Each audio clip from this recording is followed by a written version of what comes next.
Hello, Hey, how are you doing? can you hear me? Yeah, can you hear I me? can. Okay. Mm,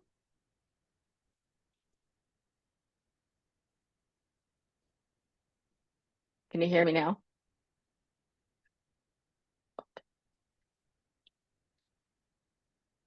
Um,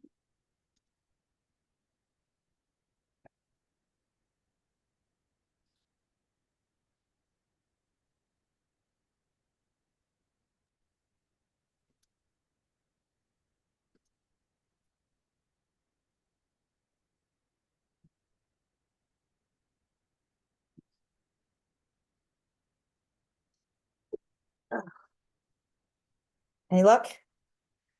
Yay, nay. You hear me? Oh, wait. Now try. Can you hear me now? Yes, I forgot my headset was plugged in. I'm so sorry. Tortured you. No, but mine weren't connected properly either. So I connected them and then I was like, wait, how are you still hearing Sorry. Let me? me get some water while we're waiting for Yes, Bobby. you were good.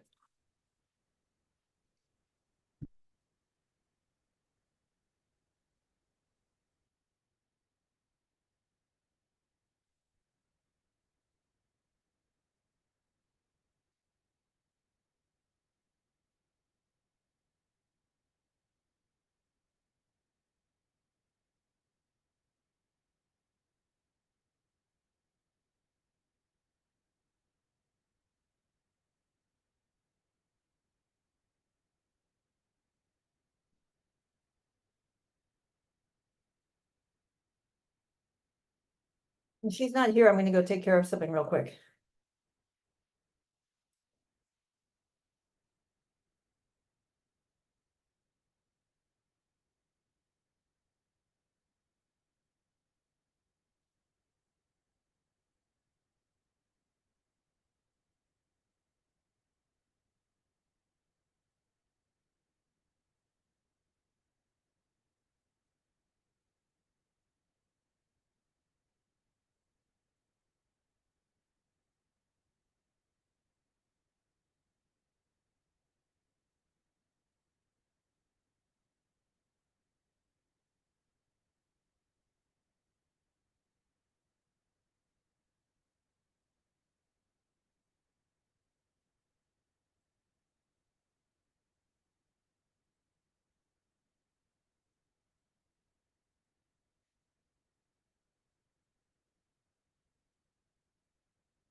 For some reason, I'm obsessed with getting all the laundry done today. I don't know why. It's just like it got so stuffed in there, and my boyfriend just left for the week to for his like sales conference, sales Mhm. meeting. And I'm like, I want it done now. Like, I don't know why. It was like, I want it done now because I can't even throw more laundry in there. And Oh, hmm. it's like, so my desk is normally against a wall that the other side is the washer dryer, but I'm working in his office. Yeah, So like on a break, I'll do the next. Yeah. So I've already got like, I got the district of second load out of the dryer. I got the third load of towel. The cleaning lady was here today, thank God. So all the rags and the towels in there. And yeah, we washed the dog and just like I don't know if you ever get that way where it's like I just have yeah, to get this done. It's bugging me. And one thing my coach yeah. has me do is like if there's things that are mentally in your way of the work you need to do, just do them. Yeah, and I can imagine too, like, since you're in the smaller space, like knowing he's gonna be gone, like your brain, I'm sure, just wants like clean surface, like space to think and move about, even though it's Yeah, just yeah, laundry, it's still like taking up space in your mind. it does. Well, that's the thing. Like she's like, get up enough time in the morning. Like people say, like, what's your morning routine? My morning routine is like removing obstacles.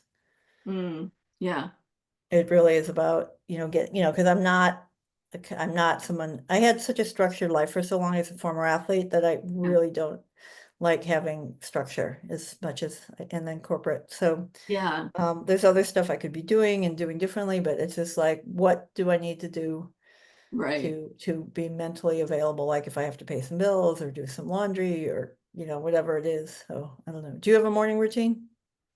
Not like Well, I really don't right now, and I don't like that. But like my other one used to be in South Carolina, like I would get up, make my coffee, and I would sit in the sunroom on this like wicker sofa and just sit and pray or journal or whatever, sit with my dog. Um, and then I would like get going for my day. But right now, like I don't have any place to like really sit here that's Yeah, meaningful or like I know I need, that. I can understand that. yeah, right. It's like I gotta reestablish something for the next year. Well, I'm also looking at like changing my start hours in the morning and though a lot of people want to meet at 8 or 9 o'clock, I'm thinking of changing it to a little bit later. So a couple Yeah, mornings a week I can, I have calls at 7 and 8 and I'm up, right. but I take some stuff to sleep, so I'm a little groggy in the morning. Yeah, And yes, my boyfriend laughs because I'm on my iPad playing games for like an hours in the morning. I'm like, well, these are right, mental exercises, so they're keeping my brain right. going because they're strategy games. Yeah, I'm not playing tic-tac-toe. I'm doing stuff that right. really, but he makes fun of it. But I got in the habit when I was recovering because I couldn't get out of bed a lot of the times anyway. Yeah. So I'm like enjoying that part of, and so I think I'll just leave it to like 2 mornings Yeah. a week. I'll do earlies because I'm now coaching people in India.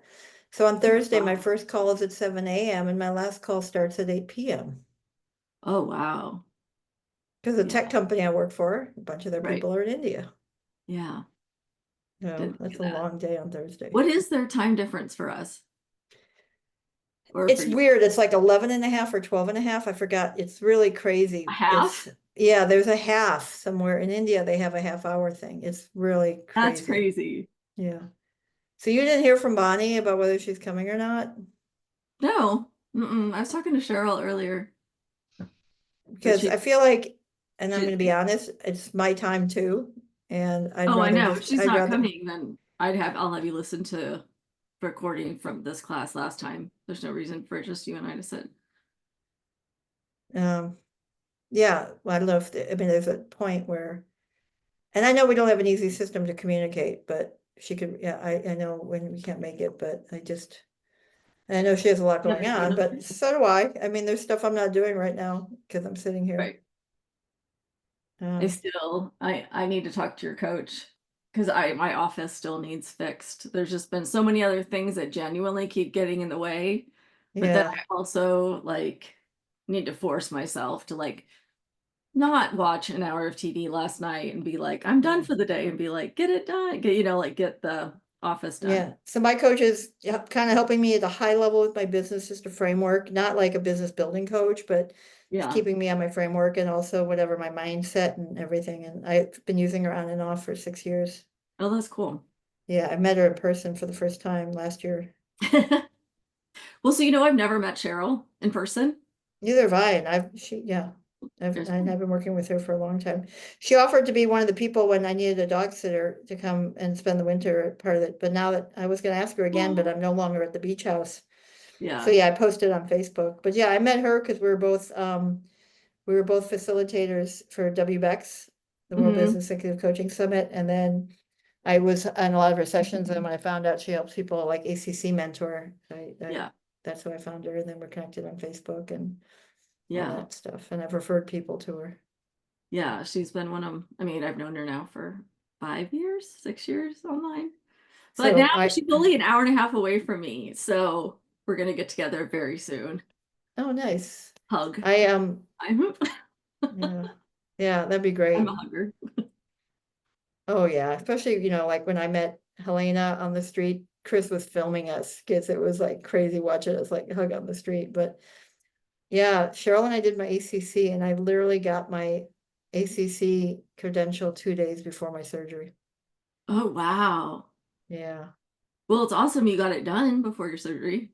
yeah, well, that was important to me, yeah, Yeah, so, yeah, but 2 days before, it was crazy. How that is. you Super. doing there, Bonnie? Oh my gosh. I finally have a full calendar. It's killing me. So yes, Careful, I've careful what just, you wish for. There's someone at your well, window. back to back to back Bonnie, all there's day someone at your long. window. Yeah, that's my ex is painting the Okay. house. Okay. I just was making sure. Okay. He's finishing up. He's got an appraisal tomorrow Okay. that needs to be done in order to finish off the financing and stuff. And so I'm on my heating pad right now. Finally just decided to bring it with me and sit at my desk that way all day because yesterday we painted the entire outside of the house in like one day. Oh my gosh.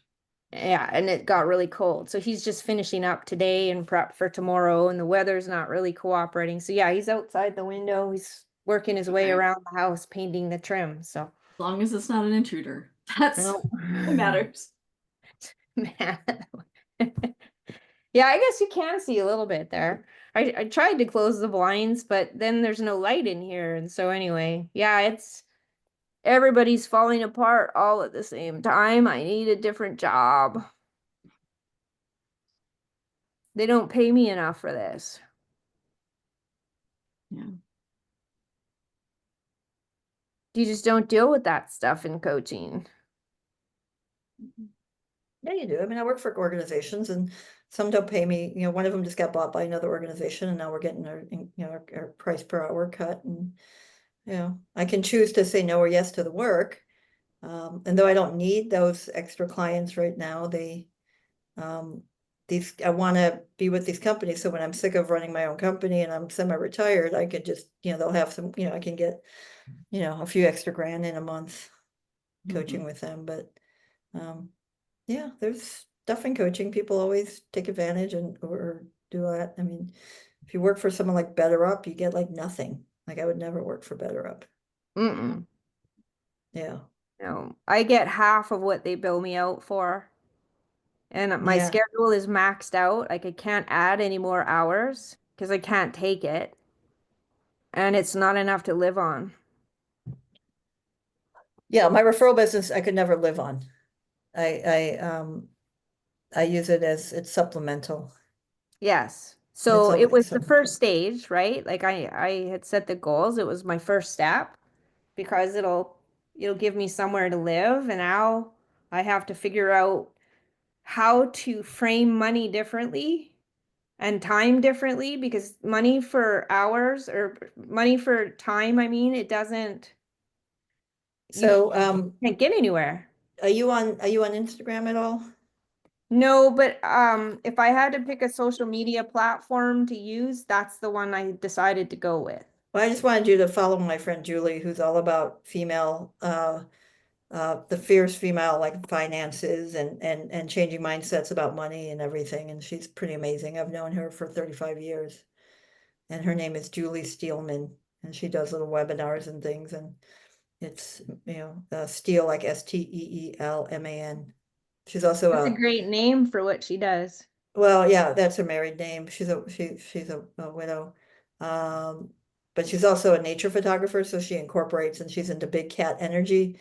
So she's an amazing wildlife photographer. She has books, Oh, she's wow. won contests. So she used to be in sales and a long time. So she really helps women about owning their greatness and leaning into creating the financial freedom and changing the dialogues around women having their own Oh, I financial love her because I'm an plans. artist too, and I haven't figured out how to work it in.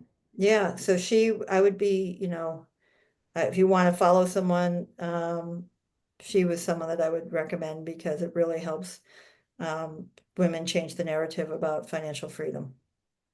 Mm-hmm. Well, you have to think something you haven't thought before. And I look at my week, I have 12 spots available. And I'm only, Yeah, making 80 bucks a spot. And it's like, well, I can't add any more spots. Well, then how do I get the value up? yeah, I think she was creating a group program, she has a group too or something that she does, but I would just, let me find her website, and that way you can look her Because up, I that's think. I need more ideas. I have more ideas, but I just haven't settled on what actually needs to be the thing anymore. Well, It's just, here's yeah, 12 her hours her her always whole me. her philosophy, which I love. I'm putting her website in there, is momentum to millions. That's good.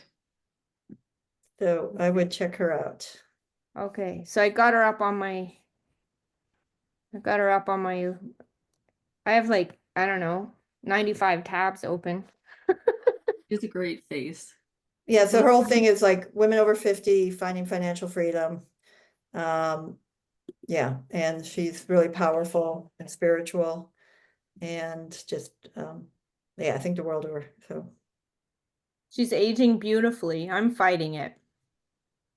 yeah, she's a neat person. She went through something horrible and she's found, keep going. But yeah, she lives up in Northern Cal and yeah, she's great. So if you want someone that's focused on female financial freedom.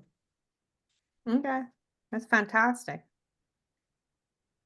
I'm eating lunch, otherwise I won't stay Yeah. conscious. And Holly too, you too, if you want. As I said, I recommend her in general. She's just a different, yeah. Yeah, I just added her to follow her, to look at her. Yeah. Yeah. I'm always looking at coaches and what's going on. So she has, yeah, so her free training August 19th. She has to have another one, but she does do a free complimentary 30-minute talk. So if it'd be worth talking to her if you want to do that. And she's great. And she goes all around the world filming like rare photography stuff. Like, yeah.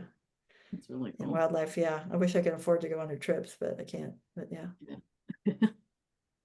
You're but on one at the moment. well, I mean, I do my own. I did the one. She also doesn't, the places she's going, I promised I'd go with Chris. So like Mongolia, I did. I was gonna go do wild horse photography in Wyoming in February, but it looks like I have to go spend a few weeks with my mom. So that's obviously higher priority. Mm-hmm. So maybe 2026, I'll do that one. Yeah. But she goes and does like, you sit in a bunker in Africa, but they're like 16,000 for a week type of photography things. And I don't live in that world. Wow. Yeah. But I said she might, all these people like Cheryl has her thing, Julie's really powerful. I mean, if you really want a really powerful woman to help you out, I would follow her and maybe talk to her because, if she makes things happen for people, she'll challenge you, she'll push you. So yeah, so Fantastic. Thank you. because everything you're saying is aligned with her goals. Okay. Yeah, I got to do something. I mean, I got myself out of the hole. That was the first step, right? Gained a little bit of confidence for being able to do that, but it's not sustainable. But a crisis solution never is. No, because then you're coming from a scarcity place. Yeah. So, like I said, I got it stable.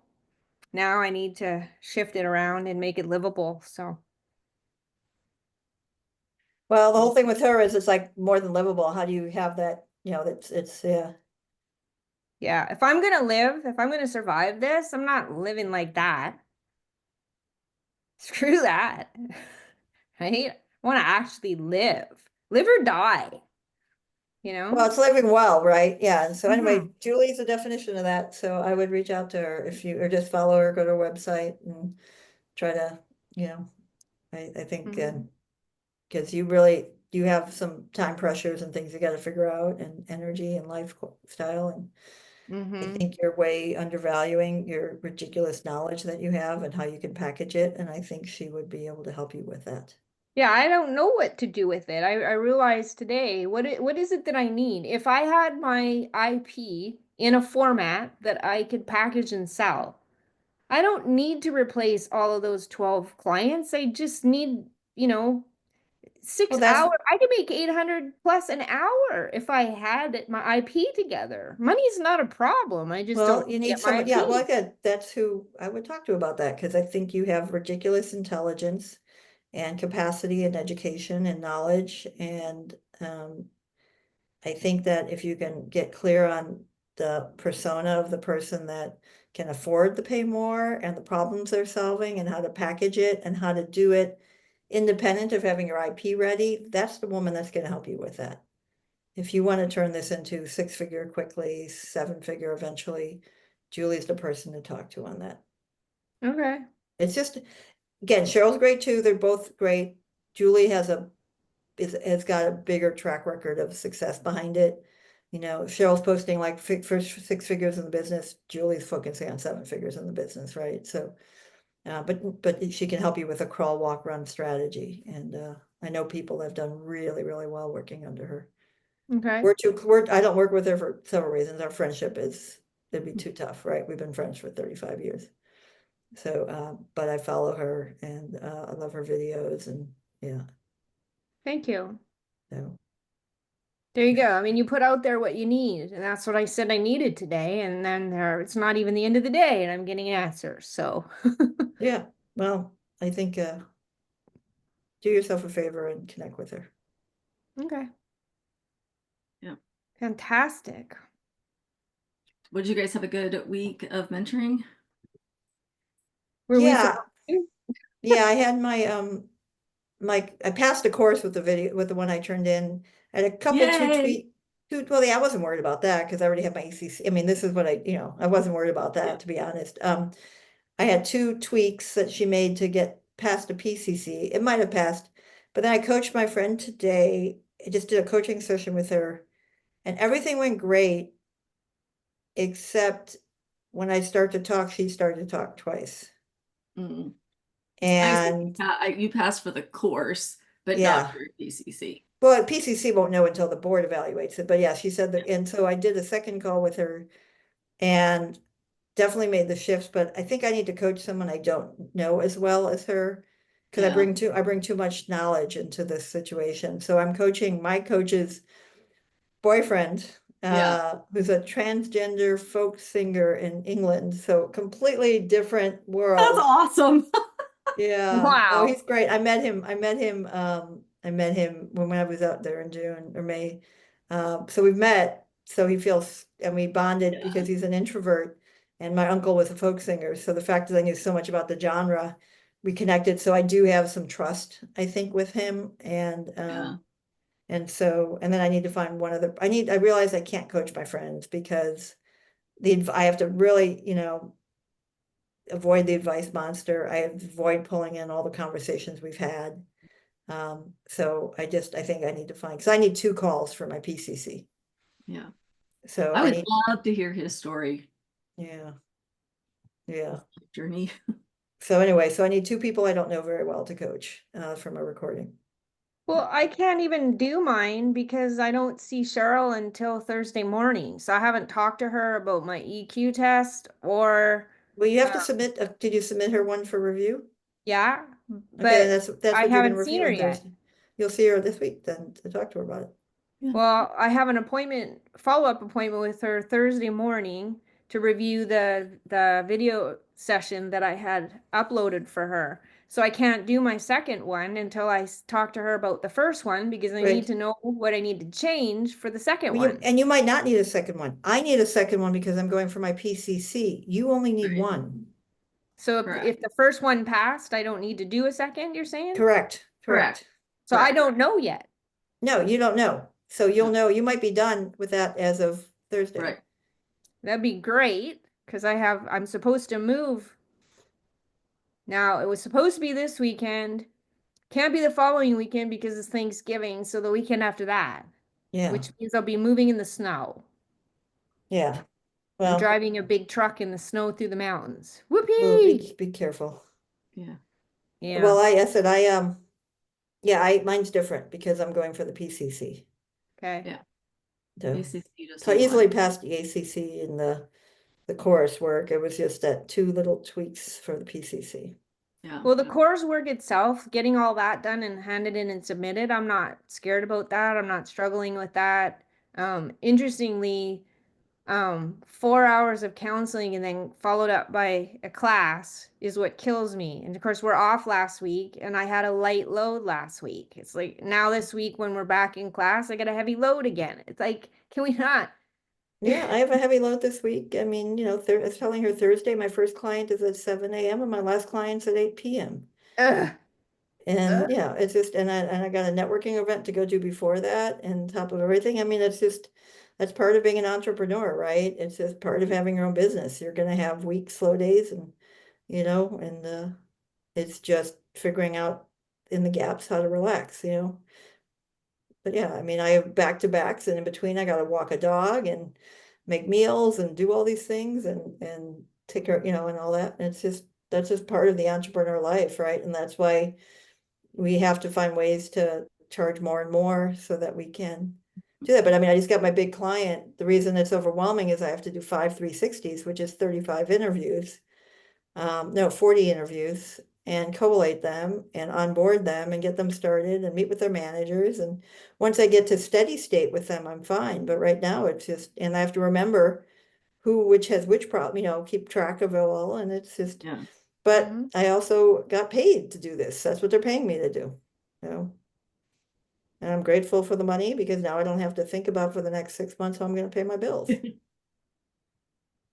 Yeah, being able to pay the bills is good. That's how come I can make it through the third hour and the fourth hour. Yeah, You know, yeah, and coaching is exciting for me too. When I coach and I come away from a coaching session, I feel invigorated. When I yeah, counsel, I feel drained, Mm. yeah, yeah, right? So my slate is full, but I'm getting paid probably a third of what I'm worth, and I'm drained. yeah. Well, that's why you have to trade off that time for money, right? And that's what you have to figure out. Yep. But you've already started, right? I know where you want to get to, and I'll just say, as an observer, you've come a long way in the time together, and it's like you're on the path, and I know you want it now because it's tiring and you want the money and you need the money, and I get all that, but I want you to acknowledge also how much you've done and accomplished in the short time. Thank you. I mean, your website looks fantastic. Um, it's clear, it's great. You're starting to get clients, you're talking to people. I mean, you're doing it. I Mhm. know it's like you have this big goal, but I hope you're acknowledging what you've done so far. If not, I'm going to You know, the remind you. website was funny because I wrote it in one day, and I don't even know where the material came from. And so I have to go back and read my own website to know what I was trying to say. How weird is that? Right? But it becomes, it functions like the client contract, small c. When I got that website down, now when I make all of my decisions and I think about copy and I think about building funnels and stuff, I go back to that website and make sure it conforms to that because that's my ground zero, if that makes any Yeah. sense. That's my core. Yep. Oh, yeah. I mean, that's what I came through today. I've been talking about the leadership gap as one of the things. And over this weekend, I just and I'm writing a little, I was writing a little white paper on the empathy gap. And then all of a sudden I got clear on like the 10 different gaps, the boundaries gap, Mm. the presence gap, the communication gap. And it just like everything has to go back to the website. And then I look at the website, which I can change at any point and say, is that clear too? But it really is about filling your leadership gap. And the concept of that you can do, great leaders don't do it alone. Like you can figure it out by yourself, but if you want to be in flow, not friction, but it's just constantly going back and forth. And like, what's my subject matter expertise going to be? And what do I have to do that? And so I'm going to try to write a little ebook on it, right? And Hmm. do it We're on and the just, same wavelength, but you use different language. I came up with like a trauma cycle, what it does to the identity. And the last step before you start to repeat again is reconciliation. And it's the difference between what you thought it should be and what it actually is, and trying to come up with an explanation for why and getting it. Well, depending on how you answer it, you can either continue to spiral down or you can spiral up. But that's what trauma does, is it impacts the self and it leads to a whole predictable string, and then the failure is in the negotiate or the reconciliation process. What did I do? What results did I get, and why? That's where people are struggling, and you called it gaps. It's the same kind of thing, but I like how you put it too. well, I work with, mine's different, right? Mine's in the corporate, right? So I'm dealing with a Mhm. lot of what I call performance stars with interpersonal skill challenges. So in the tech industry, they get the I job done. love They're that. really smart. They deliver, but people don't enjoy working with them. Yeah, it's you're brilliant and you're a butt. Brilliant butts. Well, and no, it's like you're brilliant and how much easier, I don't use buts, I use and how Yeah. much easier would the being be. So those are the people that are being hired for me, and the people that hire me directly, it's more, they got promoted and they want to plug that leadership gap with intention, not accidental, right? So the way Yeah. I describe it is, listen, you've obviously you've gotten really far in your career, so I'm not going to say you're not going to figure it out without me, right? That would be arrogant to think that I am the only source of you figuring it out. But however, if you want to get out of the friction and get into more flow, and you want it to be easier, and you want to be intentional, and you want to accelerate it, I can help you. Mm-hmm. I'm still trying to figure out who my avatar is. Ugh. I No, think you I need to talk to Cheryl and Julie. I think from the sounds of it, Julie would be great. They're different, right? They're both great. Yeah. Julie's more, though she's soft-spoken and she can be, she's intense in the right ways, in the good ways, right? It's um if you join with Julie, it's like you get out, you'll go on the ride. Yeah, I think and I think for you, what's unique is because you have this wealth of experience and knowledge, it's packaging it, not figuring it out, which is different than a lot of people are trying to figure out. Yes. Yeah, I don't yeah, know what to do with it. I have no idea. yeah. It's a different Well, and genre. I understand that, because in a different way, I'm not comparing myself to your knowledge, but I got a lot of experience and a lot of ways I can help people. And yet to package it in a way, because someone doesn't have to be getting promoted to need me, right? But I can't market to anybody. It's like, I can help anybody that just wants to figure things out quicker. That's what I do, figure stuff out quicker. That's it. Whether I can be life coaching, I can be business coaching, I can be executive coaching. I will challenge you to get moving, right? And um, but you have to package yourself in a way that's easily identifiable for people. Mm-hmm. Like, I think I gave you a good example where I spent almost $2,000 as a member of a community and didn't get a single lead because I didn't package myself for them. It wasn't that they weren't trying to help me. I was like, I was new in my coaching career. I can coach anybody, you know? So Mm-hmm. anybody that would like to be a better leader, right? Well, yeah, so nobody can help me. But if I say, do you know somebody that's been recently promoted that has said to you they're nervous and excited and maybe a little overwhelmed? Um, that's my person, or got a new job and a new role, whether promoted or. So that's easier, but I didn't make it easy for people. So you do need that avatar. I My do, and I don't avatar, have yeah, it. my avatar tends to be, if a company brings me in, they're usually in their 30s or early 40s. If they hire me themselves, they're usually 40s and 50s. And if they're in their 60s and they're trying to find their way out, I refer them to my other friend. I have no idea what mine is. I know what my counseling one is. I know what those people are. Well, it could be vertical or it could be horizontal, right? It could be this problem, right? You could be dealing with people that are dealing with relationship trauma or marriage trauma or life trauma or physical abuse trauma. But you have to articulate it so they can, and then so they can be like, oh, she's talking to me. Mm-hmm. And Which I'm so, happy to do as soon as I know who you are. but I'm I just sounds like a saying, good but you have coaching to, topic for tonight, Bonnie, to get coach. yeah, what is the I topic? she's just saying that my coaching topic would be figuring out my avatar. Yeah, we can do that. I guess we should do the class. I figured we get there.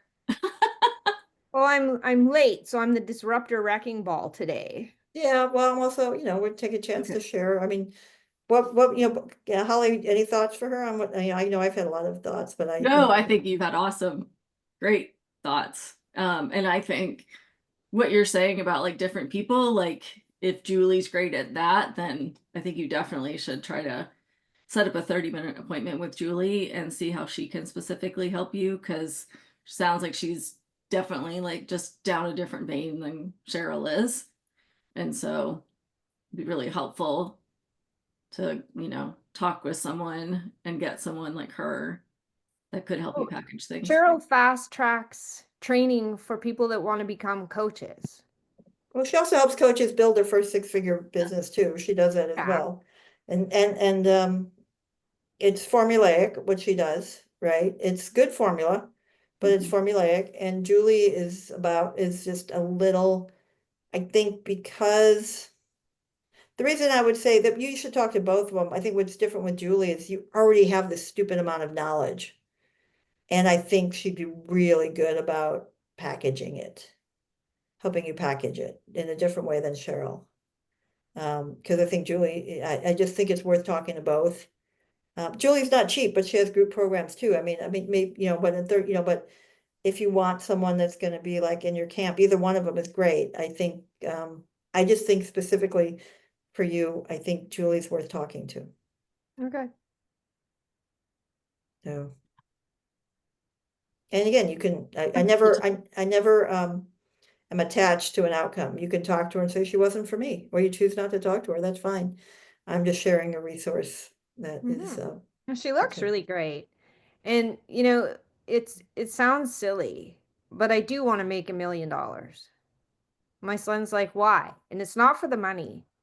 Because the moment I can do that, I will never fear making money again. Well, see, you just hit on her whole thing and the fear and all that. Oh my God, yeah. If you say that specifically to Julie, you guys, that would start your conversation off That's why I want to make fantastically. $1 million. It's nothing to do with anything other than when I know I can make $1 million, you can take whatever and I'll just get another one. Right? Yep. If somebody took all my money, whatever, I'll just make another. I'll just make it again. And when you can do that, you don't live in resentment. You don't have to worry about forgiveness. Nobody has anything on you ever. And it's not just money, because that mentality would go to other things too. Yeah. Right? You don't have to be stuck in an abusive relationship because there's 8 billion people on the planet and the chances of being able to meet someone are pretty good. So why would you stay in muck? Only because of your limiting beliefs. Right? So the sad news is it's all my fault. The great news is it's all my fault. Yeah. And the great news is you've learned a lot, and with your education, you can help so many others with that decision too. Yeah. Yeah. It's breakthrough or break you, right? And I'm really tired of break you. I'd like some breakthrough now. Boy, that sure sounds like some great marketing I content. know. I'm like, girlfriend, you should go listen to yourself. Breakthrough or Public break you. speaking Yeah. crap, I think. Pardon me? I said it feels like public speaking stuff in the works. But that's content. That's media. Yeah. Break you or break through. Your choice. Yeah. I mean, God, I would be all over that. I'd be like, we all get to these trends, we all get to these pivotal points in life. We have to decide what we want. And, break you is sometimes feels easier, but breakthrough is only challenging because someone hasn't told you the steps yet. Yes. I see, that's how I would market that right there. The only reason the breakthrough feels so difficult is because you don't know the steps yet and you don't have a partner to figure it out. You feel alone and you Yep. feel like there's nobody else out there that understands what you're going through and to help you, but that's not true. I Yep. know because that's my personal journey. Yep. I mean, I just wrote your marketing content for you. I know. I started with $5. Well, there you go. But I'm just saying, you have the recording. That's your marketing material right there, If I only knew where to put it. yeah. Or it could be breakdown or breakthrough. It's really your choice, right? But you put it on social media, you put it on your content, you go to networking events. If there's none in your area, then you join virtual networking groups. And you practice it and you practice it and you get feedback. You join women entrepreneur groups and on Facebook or whatever and say, I'm working on new language. I'd love to get your feedback. And they're really great. Women helping women groups. I mean, I think there's a lot of places to practice and get out there. I And if would you go, prefer to work with women exclusively. I would. I'm just saying, I don't work with women exclusively. It doesn't mean I don't speak at women's groups and things. There's 80% of tech is men, so I'm not an idiot. I'm not going to Yeah. exclude 80% of the market. But my Yeah. language, when I do my content, I make sure 8 out of 10 times I have a woman's photo in my content versus a man's. I put a man in there every once in a while so they don't think I'm just exclusively for women. I put an advocate for women in tech in my profile, but I don't say I coach only women in tech. I mean, there's nothing wrong with that, but I mean, I think that not knowing where to go is something you would talk to Julie about, something you would talk to Cheryl about. As Oh, there are answers. There there's are. this other guy, Rick Tamlin. TAMBLILYN, I love, and his whole thing is your message is your message. Mhm. Your message is really powerful, right? And he has these like 3-day virtual things that are really good. And so he's another great resource. Rick Tamlin, I love him. He was one of my teachers in coaching school. How do you spell that last name? TAMBLYN. I think, let me double check. All right, yeah. He's a rock star and he's hilarious, and yeah. He's also he puts actor, but he's really a coach. But he has no, that's not him. Where is it? Rick Tamlin coach. That's not it. Hold on. Let me find him.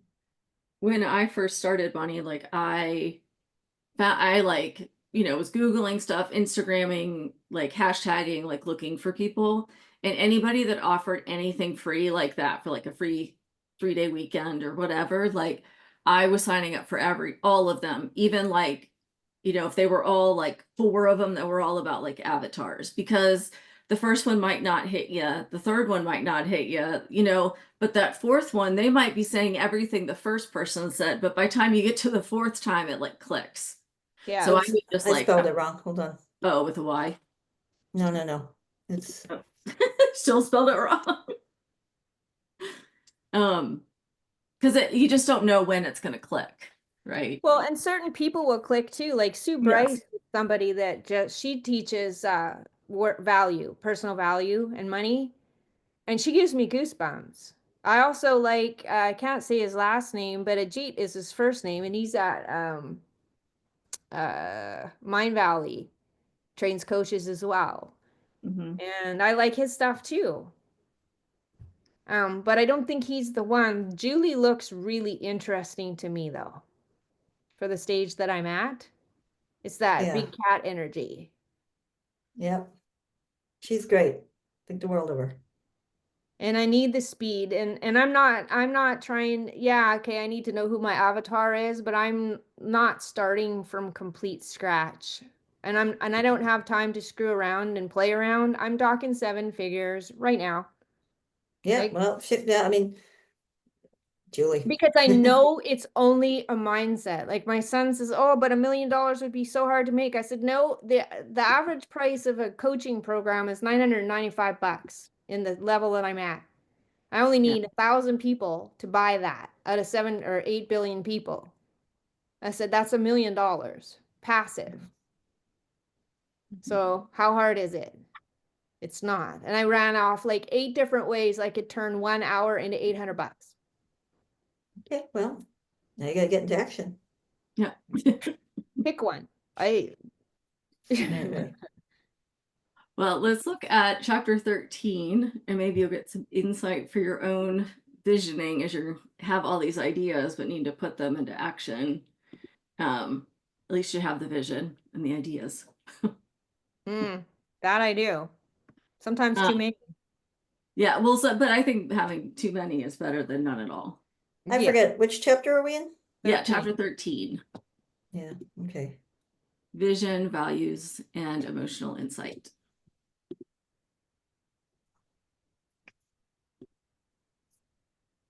I've actually caught up almost on my homework, which is good too. Right.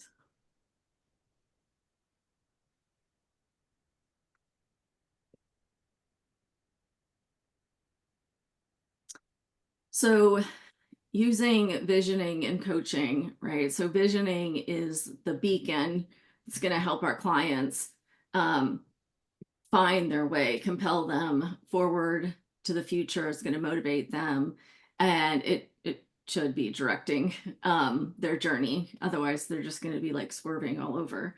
And it's a creative and imaginative process where clients can articulate their dreams, aspirations, paving the way for transformative experiences and outcomes in their personal and professional life. So during a coaching session, visioning becomes a bridge between the client's current reality and their future possibilities. It aids clients in connecting deeply with the outcomes they desire from the coaching relationship. Let's make these cute mini bob. So I like to think about it just like the big C for coaching agreement and the little C.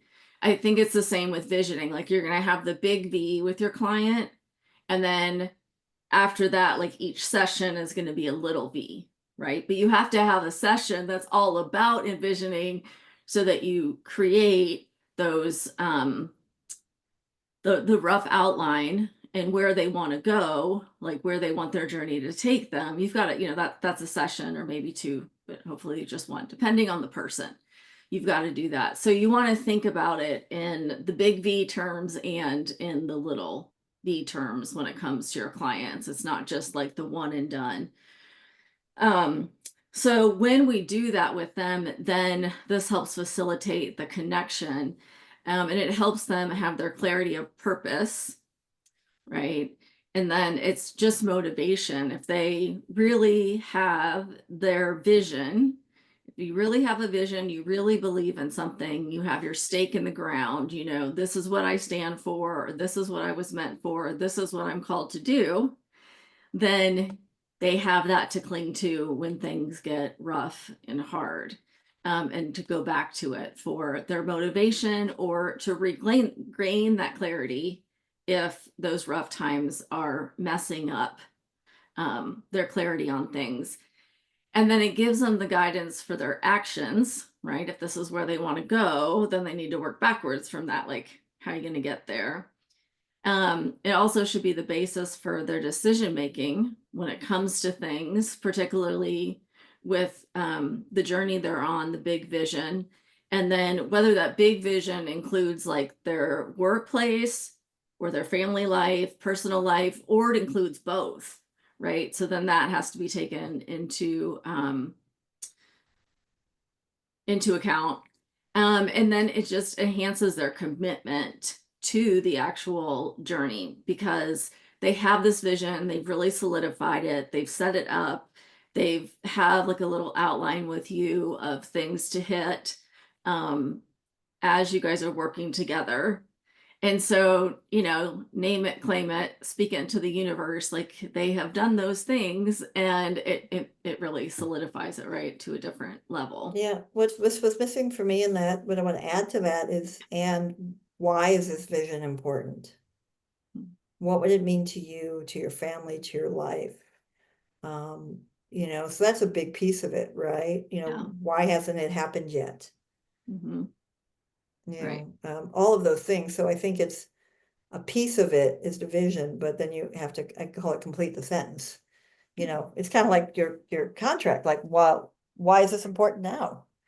Yeah. And what would it mean to you? Because when you attach meaning to it, it's like, I want to make $1 million isn't interesting to me. I want to make $1 million because I want to know that I can always be able to take care of myself, what situation happens in the future, and I'll never have to worry about it again.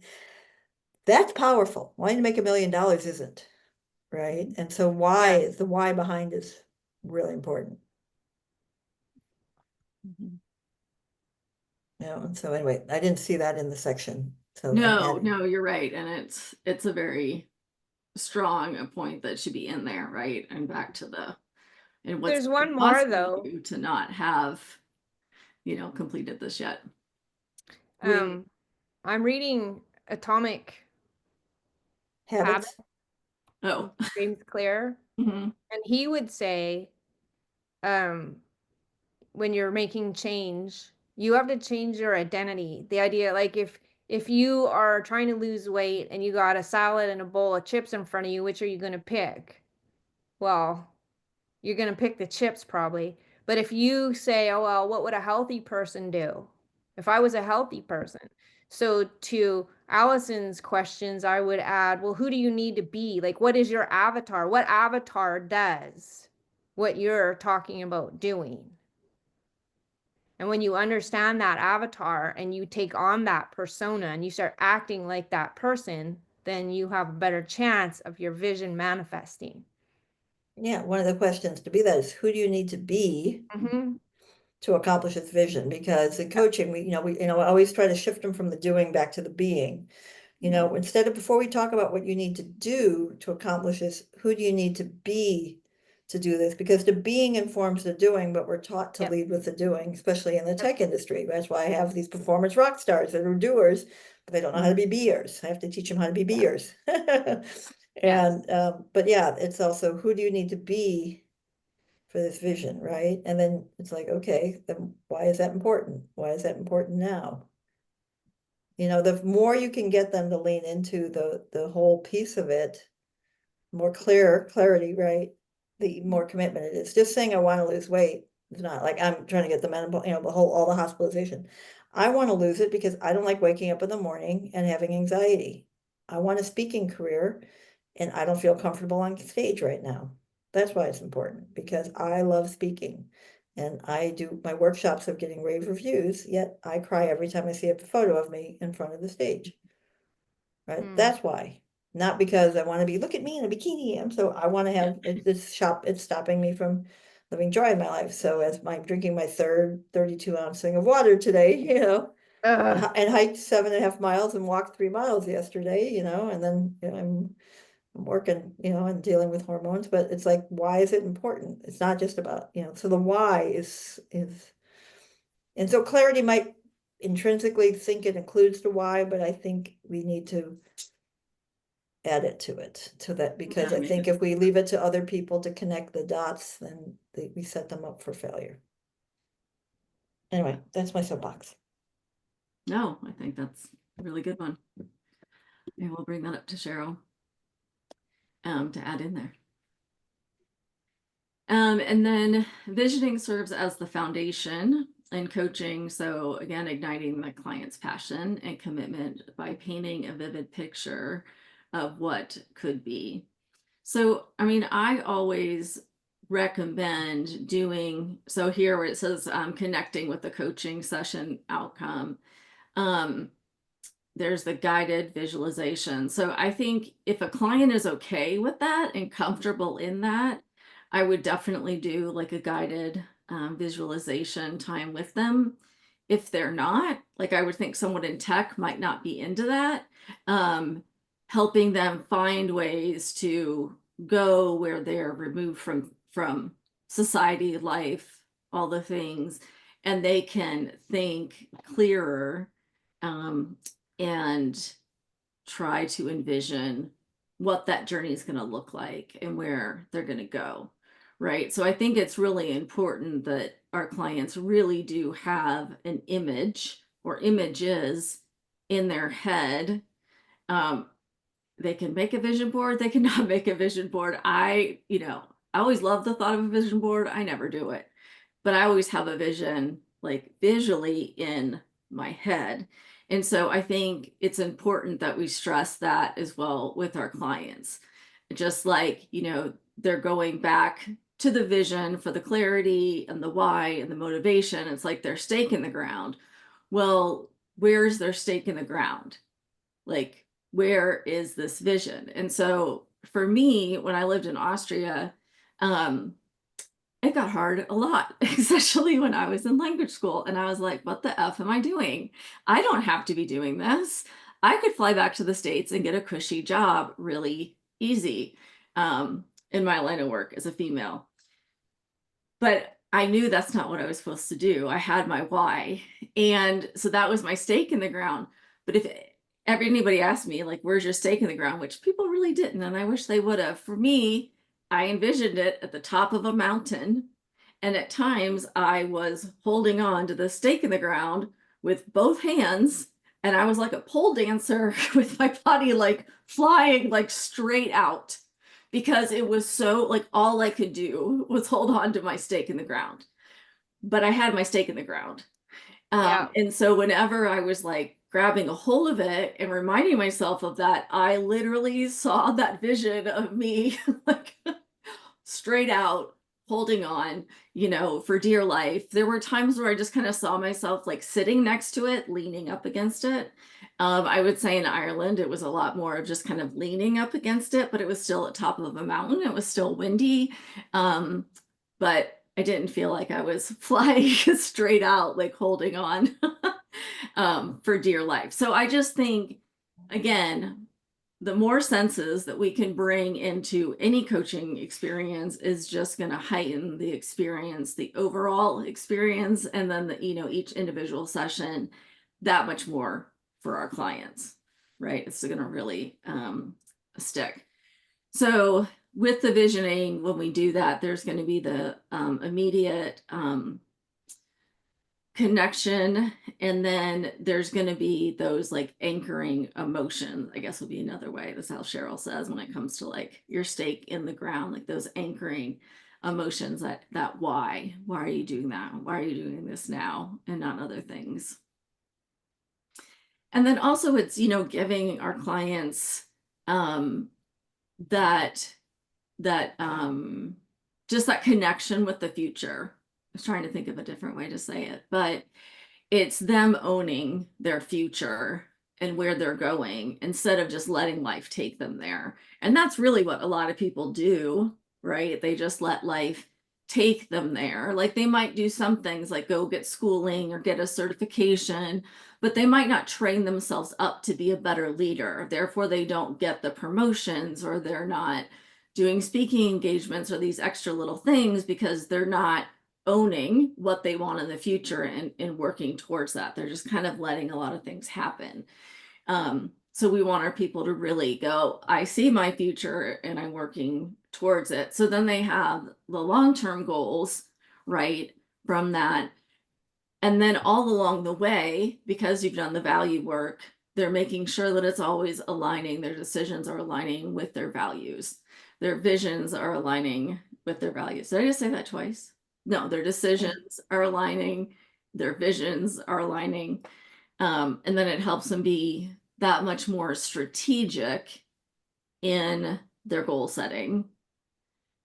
And it helps them continually like narrow things down, right? Just like, again, like you can just kind of start out and take some schooling and do some things and kind of see where life goes.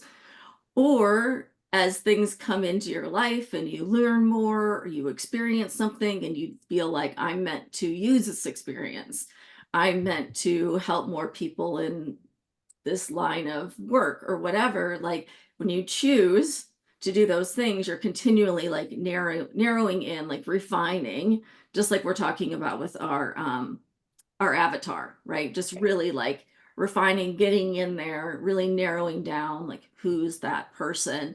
And that's what our clients need to do when it comes to their vision, when it comes to what they're looking to accomplish, because we don't want to just be, you know, throwing jello at the wall to see which one might stick. That's what most people do.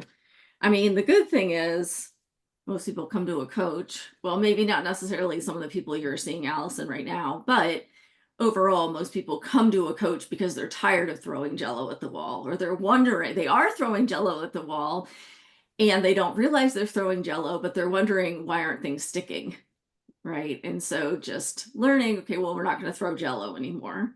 We're going to throw pasta. It sticks a lot easier. You know you're doing it right when it sticks. When it doesn't stick, you try it again. You cook it longer. So I think it's good here. It's good with our clients to do like a 1-year outlook. Now, I also think, again, knowing our clients is so important. And there were times in my life where if someone would have said, okay, Holly, we need to have a 1-year like vision plan for you, I would have just shut down because of the trauma I had been in, because of my anxiety and the things that were going on. Then I don't want a future. I'm not doing it. Right. So I think you need to also be aware of where your client is. Like maybe it's there was a season where it was like, okay, tomorrow, Holly, what's tomorrow going to look like? Right. And then a week, and then it was a month, and then it was further and further, so hopefully if someone's coming to you and they can only handle a day or a week at a time, then they need to be seeing therapist Bonnie, or they need to be being referred to a therapist. But I just like to make people aware that sometimes 1 year is too much for someone, especially if they haven't really owned their future, they haven't really thought through like the working backwards from it. It might be more beneficial to do just a quarter at a time, right? Or just do a half of a year. And then at that 6-month time, reevaluate and where are they going to go the next 6 months. So again, like always use that emotional intelligence to be figuring out where our clients are at and what's going to best serve them so that they can get the most out of our times with them coaching and just the most out of their life in general. I mean, that's why we're all doing this. We want to help people get the most out of their lives and give the most back from their lives.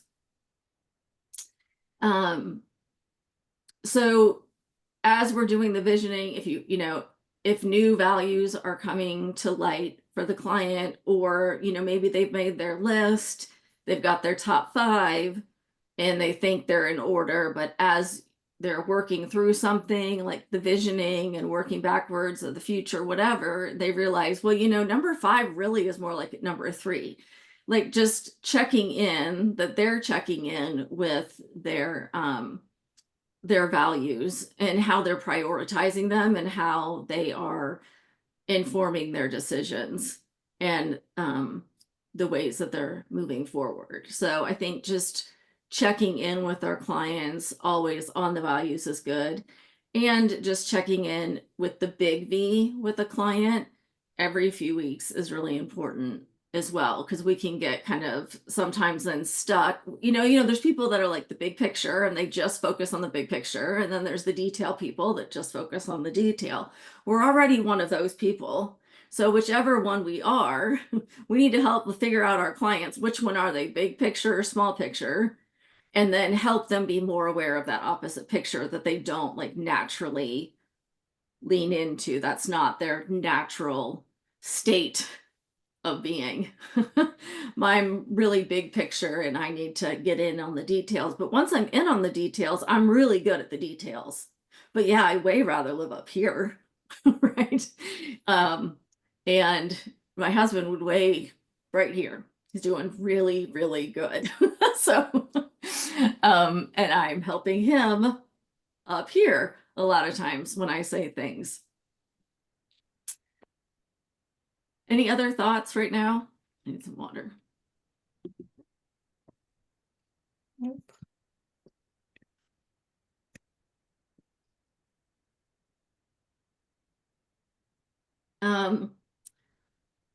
We already talked about clients doing values with our clients, right? Giving them a list. We talked about this like a week or 2 ago.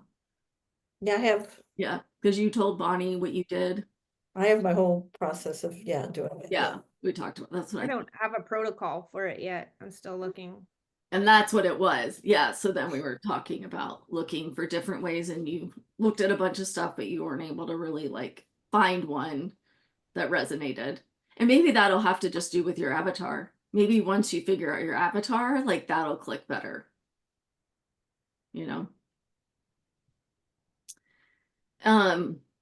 So when we help our clients with the outcome, when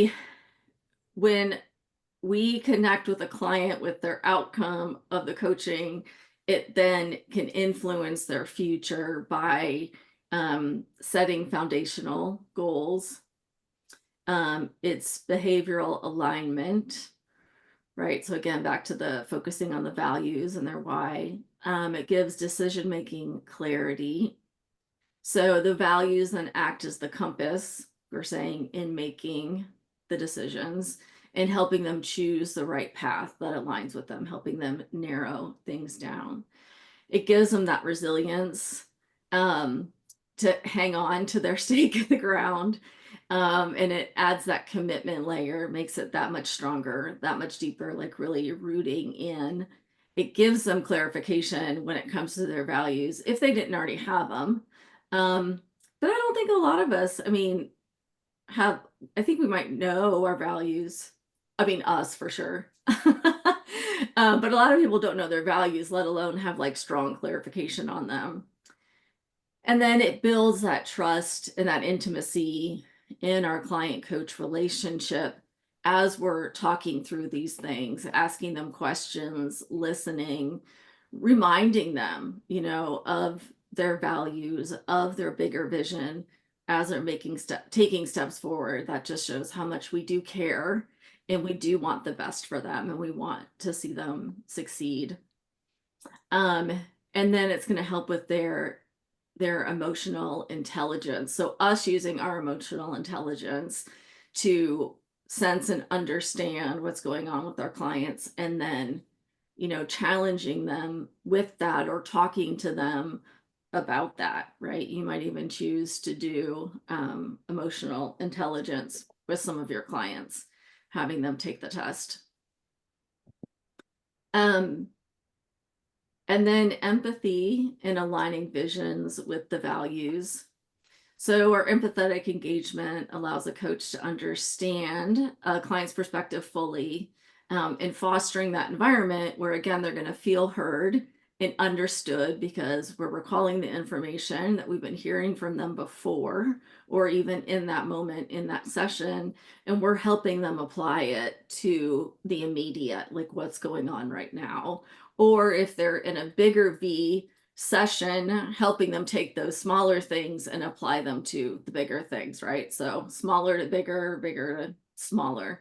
And that's going to, again, work that trust and that trust and intimacy. And it allows us to show empathy without having to tell our whole story, life stories, to, you know, get our clients to understand that we understand the shoes that they've been in.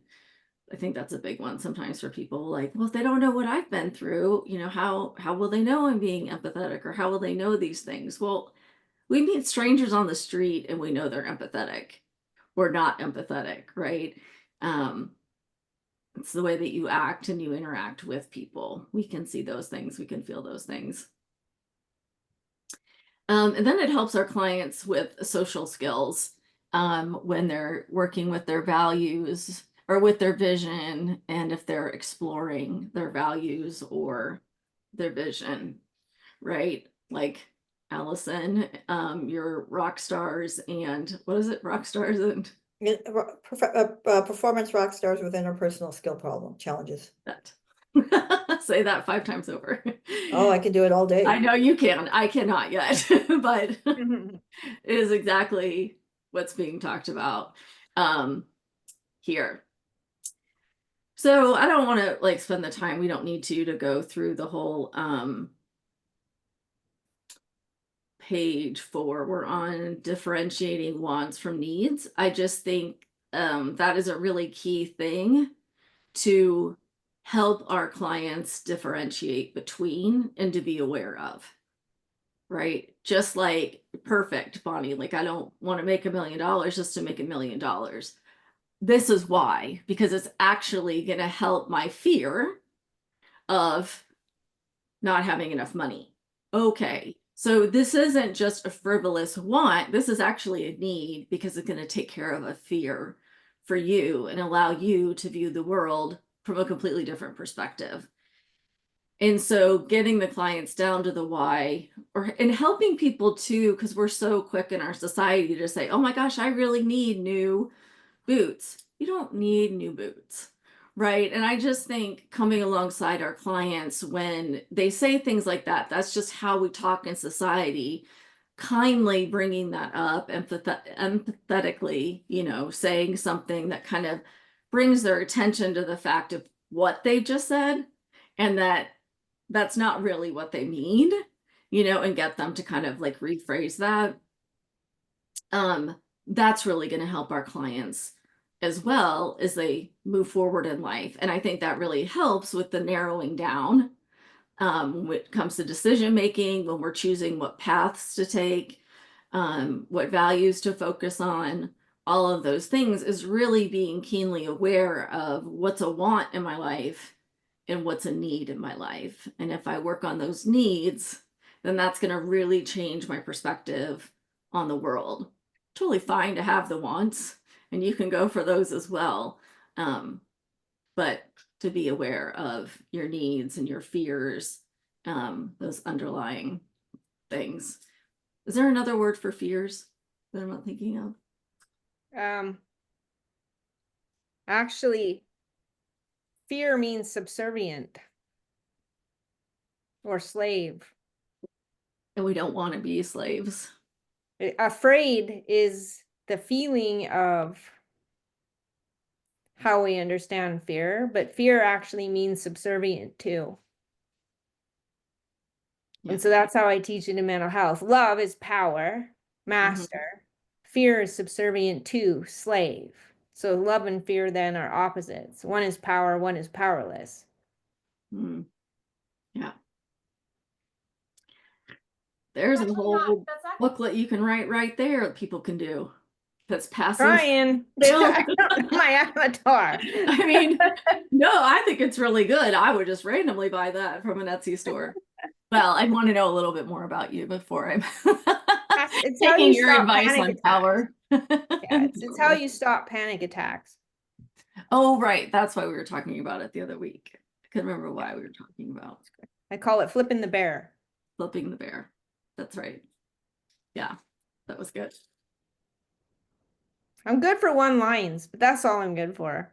Well, you just need to then break apart, right? Like well, I think I was in 6th grade when we started learning, because I can remember what classroom I was in when we started learning diagramming sentences. So you just need to like diagram your sentences, and then that's your like chapters. I don't even know how to do that. It sounds awesome. It's probably why I'm stuck. No, you just go back and look how to diagram, dissect a sentence, and I think you'll go, oh yeah, I did learn that. Because that's like, what's the noun? What's the verb? What's the preposition? What function does it have in this sentence? Yeah, I learned that crap in Canada. Yes. And I was daydreaming on that whole, yeah. The whole class, that whole year. Yeah. Yeah, we had Mrs. Nichols. She was lovely. This is Baldock. She looked like a bird. Oh, bless. Her long sweater, her little stick legs, and her big thick black shoes and her thick glasses. She goes, Bonnie, do you know what your name means? No. Yeah. It means pretty sweet and adorable. And I smiled. And she goes, you may be pretty, but you're not sweet and you're certainly not adorable. To this day, I don't know why. Wow. Well, unspeak that. That is not true. To this day, no idea. I don't know. That's I thought it was horrible. funny, but I don't know what it means.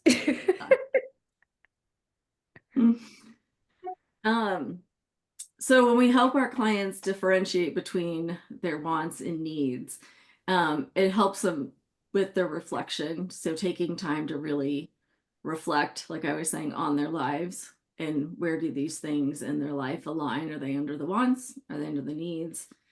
And then it's helping the client prioritize their core needs for their lasting fulfillment. And it's going to enhance their decision-making skills. And then it's going to help them align the goals with who they're meant to be, their true self, like we were talking about tonight.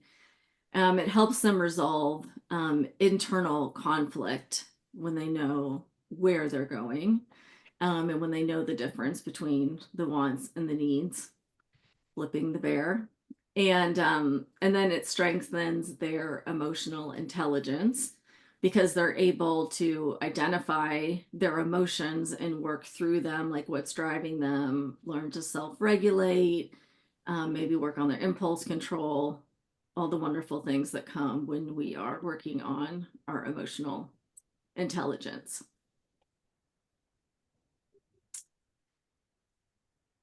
So the last 3 pages, 9, 8, 7, 6, 4, are different tools that you can use with clients to help them as far as vision mapping, and then core value clarification. So how, core values, what are they? And then there's different prompts that you can give to your client and have them, list their wants and then, identify the needs, those kinds of things. So remember, these are here. Could even just take these pages and kind of, if you're making a toolkit or a file of like things that can help your clients, I would just move that over in there.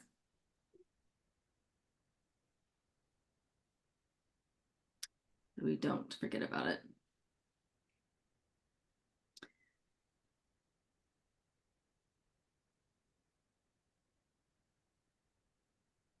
Any other thoughts, questions?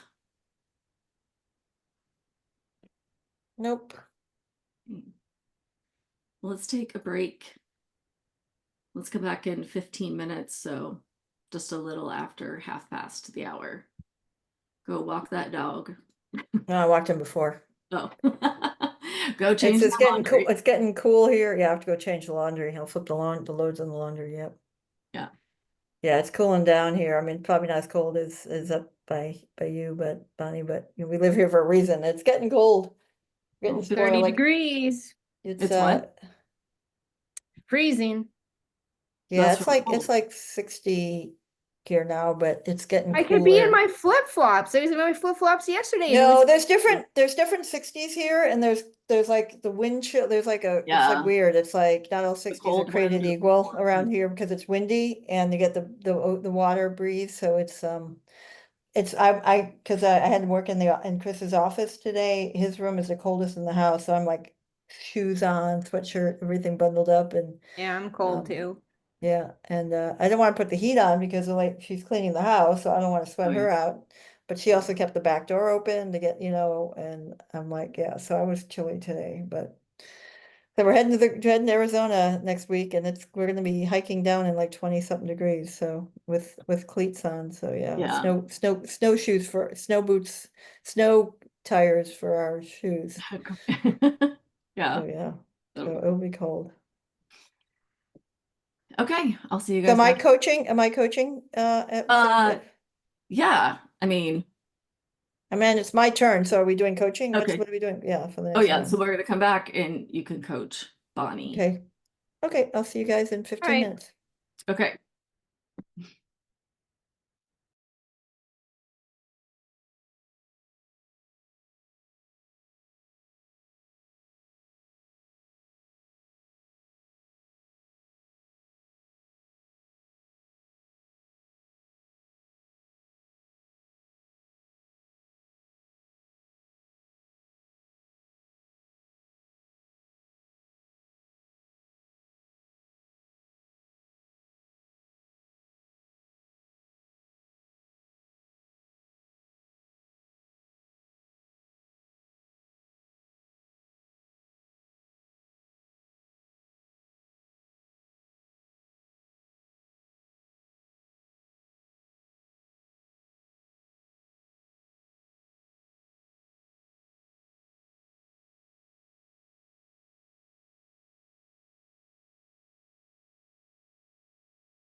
Did you have a good break?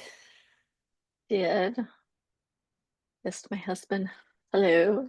He's not usually out on Monday nights, but he was, or Mondays, he usually works from home, but he works for K Jewelers, and one of their stores was being, threatened's the wrong word, but there were suspicious people outside one of the stores yesterday. And the cops are called, and like it was really, really scary. So and it's in Philadelphia. So he drove out to Philadelphia, which is like 2 hours away today to see the ladies that work there and just check in on them. So that was his whole day. Yeah, suddenly, I mean, I don't blame the ladies for being like super freaked out. I wouldn't want to go to work today. They closed early yesterday. Yeah. When I Oh, first worked in banking, I was 19 and didn't know anything. And I Yeah. worked for the Royal Bank, or no, a credit union downtown Vancouver. And at that time, we were doing clearing manually. So I had to enter Mhm. check amounts, and you had to Oh, balance at the end of the day and all that before it was all computerized. And so I'd have to package up all of that, the GICs and the cash, and I could have $1 million in my envelope that I would park underneath my elbow and walk 6 blocks down to where the bank deposits in the bank. With nobody with me, that's, no gun, no nothing. I'm like tiny. That's but how you it was. work in the bank, but you had to walk outside to deposit your money in the bank in which you worked. Oh So I gosh. worked in the bank. At the end of the day, the bank's deposit goes to all of the smaller banks deposit in the big Royal. Oh, I see So what I you're would saying. carry Yeah, millions of right. dollars down to that Oh my other gosh. bank under my arm. I quit Well, when that we was got back. robbed. Oh, very understandable. Okay. Well, let's see. We'll just say it's 20 till the hour. So you can take till about 10 after, quarter after, whatever you need. okay, we'll see where it goes. Yeah, I mean, you might end up to like 30 nailing down this. But if you nail down that avatar, then that's a win. Well, we don't know if that's what she wants coaching on, right? So Oh, that's true, right? Sorry. Okay. client, So I'm gonna leave you Well, ladies alone. client sets the agenda, not the coach. You were listening. Okay, I'm gonna leave you ladies to it. Okay. Let me pin you so I don't have her in the background even. Okay. So Bonnie, what topic would you like to explore today? well, I figure it's fair to give you a break from all the emotional turmoil stuff. No, I could. It's your time. Well, besides the fact that my ex is outside painting the house at the moment because he didn't get his financing that was promised to me under oath in the courts in July. So I solved that and I found him financing, but I'm also helping him with get his. And so I am done with being dependent on anybody else's choices ever again. So I do need to work on whether it's my avatar or I can't add hours to my day. I can't add days to the week. I've got 12 spots that I can work in. If I go beyond that, I'm zooed. So I'm not going to apologize for that because I know lots of other people have that limit too. So I understand, make a calendar, put my spots in it. What am I going to do in those spots? But I can't help but feel that I'm missing something. And I never had a lot of money. And even when I thought I was being good with it and careful with it, I wasn't. It was the extent that I knew. I need some kind of shift in how I look at earning and making money and what I can do with my 12 spots. I've created stability now. I can actually take the house because I can make the mortgage payment on it. But groceries are debatable, right? And it was a fantastic first step. I figured I was going to be homeless. So the fact that I've been able to make a stable enough income to be able to get out of here and away from this is fantastic. Big confidence booster. Enough that I can look at what I'm doing and go, okay, this was a good first step. I created stability and safety, but it's a temporary. It's not sustainable. I don't even know what I have to give, or if it's special or not special, or can be packaged in a way, or for whom, or I don't know what to do with my 12 spots. What I know is I can't live on $3,600 if the government's going to take a third of that in taxes. I have to be able to pay Cheryl for the course. Like, I know it's solvable. I know it's a shift, but I don't know what the shift is. And I've racked my brain trying to come at it from a different angle.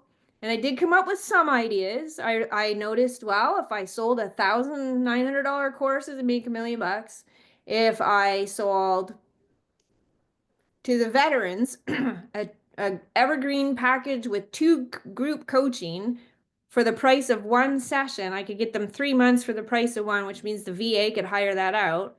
And I could show up 4 hours a week and I'd be making 6-8 grand a week.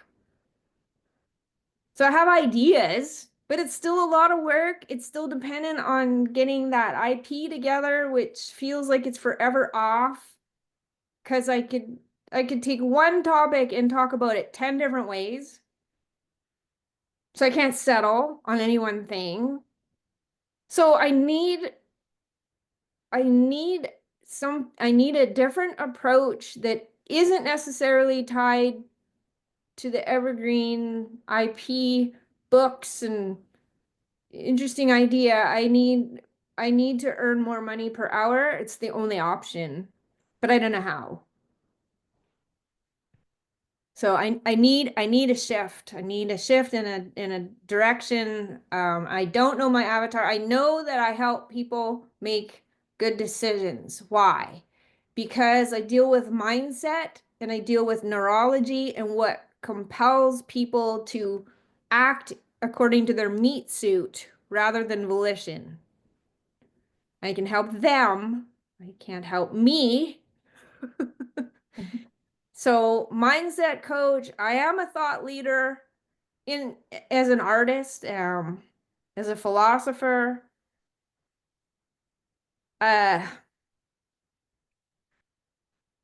But I just don't know how to translate that to the coaching domain and make more money in that small period of time. And I don't have a lot of time to figure it out. So there it is. Okay, so what I heard was you need to have a shift. You need to figure out how to make more money in less time. You have to figure out who you're talking to, which component of that, or maybe something else, what component of that do you want to focus on today?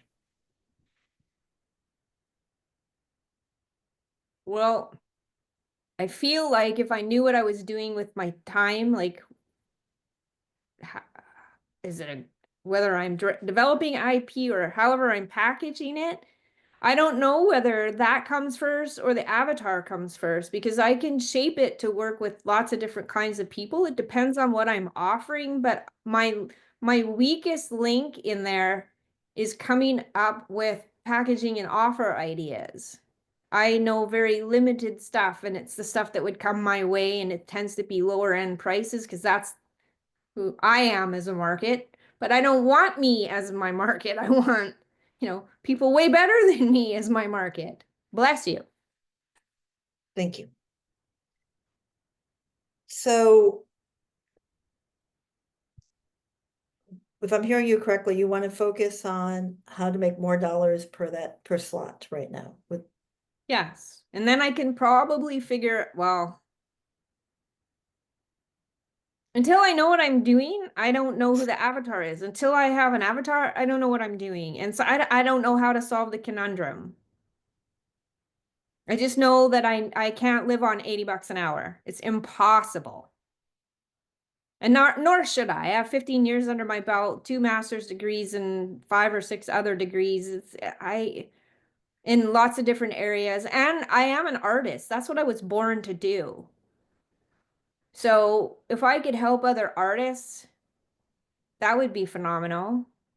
I don't know where the money is, and I need the cash, and I know that it's just a mindset. Money's not a big deal. I know that, but I still can't. I have a gap,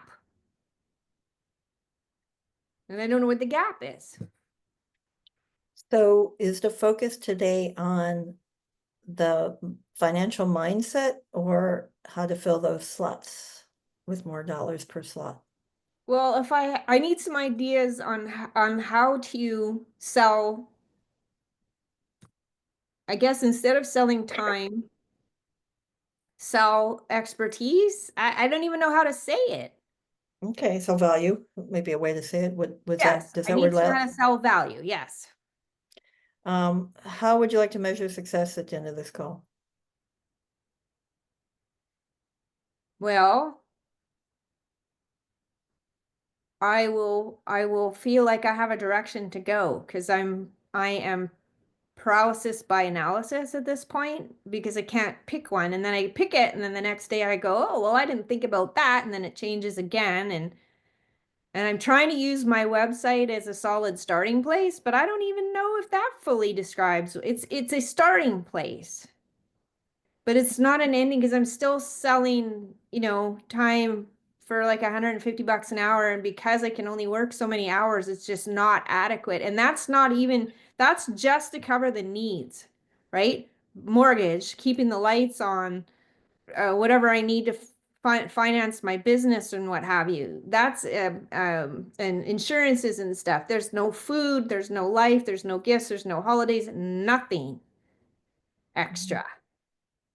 And so, yeah, it's way better than it was, but I can't stay there long, and I need to have some direction because I can only hang on for a few months before it's going to get dire. So I need to I would like to by the end of December be already well down the road executing something. Okay. So what I'm hearing is to measure at the end of this, you want kind of like clarity of the next step to move forward. Yeah. How to get unstuck from. Yeah. And though you did mention the time frame, it's always good to articulate why is this important to address now? Because I don't want to live on my savings. I have other things in mind for my savings. And paying the mortgage, unless I'm paying it off, is not one of them. Okay. So what needs do you need to address to start getting clarity? I don't have ideas for packaging knowledge or value. I Okay. know a few things. I know laser sessions, group sessions, Q&A sessions, one-to-one sessions. I know, $300 evergreen course. I know subscription. But I look at those and there's so much ongoing work involved in them. I would rather not pour everything I have into making money and then not be able to be an artist because I've never been allowed to do that, and that's what I was born for. Well, teaching and helping other people overcome, like together. I like them together, but yeah, I don't want to be one-to-one all week long just to keep the doors open. And I know that there's lots of people that aren't. There's a book called The 4 Hour Work Week. So I don't need to be killing myself. One of the reasons I know it's probably good that I am moving away from here is my ex and I managed to get back on friendly terms. And his new plan for his new life is the old plan, which was working 60 hours a week for the rest of his life. I don't want that. I want to work maybe 8, 10. making money, and then I can work on my art and all those other things. So But what I hear is that there's all these different ideas of coaching modalities and things to do, and you're motivated because you want to find the financial freedom and the time freedom to explore your creative side. Okay, so let's talk about the veterans Okay. opportunity. Tell me more about that. What does that involve? Well, on the Veterans Day here, I was listening to a guy talking, and he said more veterans are killing themselves than died in war. And I love our veterans. My broker that helped me so much is a veteran, and I worked with veterans up in Canada, and one of my good colleagues is a veteran. So Canada doesn't treat their veterans very well at all. So I have a real soft spot for veterans, but they're also an identifiable market. And the training that they get to keep them alive in battle creates the conditions for post-traumatic stress disorder. So I taught core identity, CORE identity, but also core identity, CORPS identity, right? They have to break them down in order to mold them into soldiers. Well, in that process, they damage their core identity, which is where the PTSD is coming from. So I know a way through 12, I would say I could do it in 12. If I had 12, 20 to 30-minute teaching modules with some questions to answer at the end to lock it in, and then running group coaching where we do case studies, and then another group coaching where we did Q&A. $170, which is the price of one counseling session, gets them 12 psychoed sessions and 2 group coaching. And then they could do more if they wanted to. But the VA could afford to bring in a ton of people if it was only $170. So that was one idea for how to make one spot worth $800. Because I started doing, if I had 20 people, it was $39 and da da da da da. And I kept running through those scenarios. And I got it up and up and up. And then I couldn't keep it to stay down. It was going to ridiculous numbers. And I don't even know how I'd spend that. But I have that idea, but then to execute, I don't even, there's sales funnels and capture and lead opt-in and the amount of money that it takes to have all those subscriptions. I just closed my book and went back to knitting my sweater and left it there.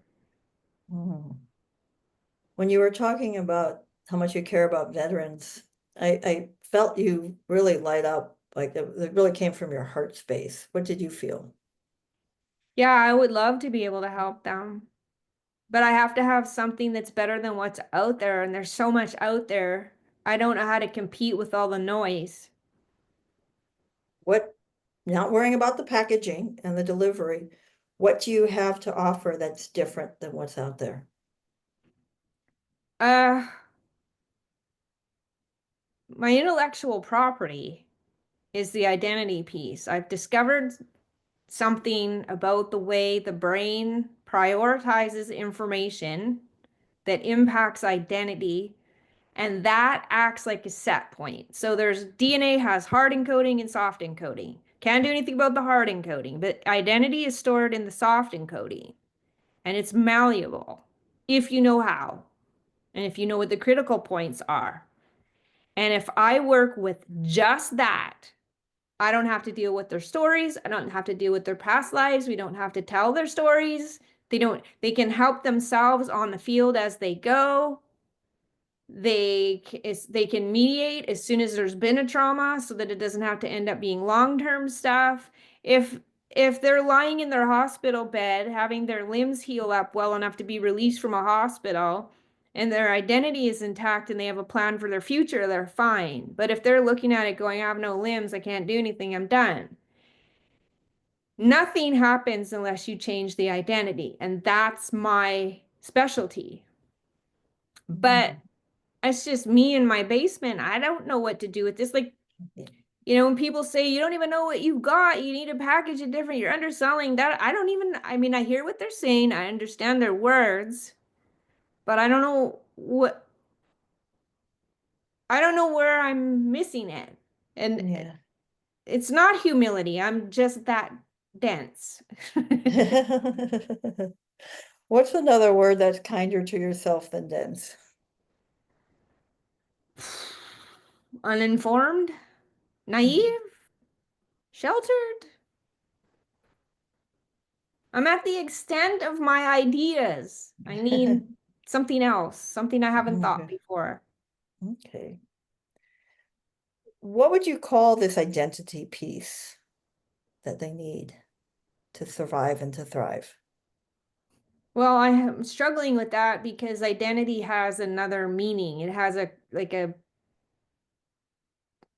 it's like self-esteem. Isn't the way I work with self-esteem is not the way that people understand self-esteem. It's the wrong measure. The brain uses a completely different measure. So I've been struggling to sort of figure that out. So if I want to call it core identity, but that's already taken and it's taken by something that's antithetical actually to what I'm trying to do.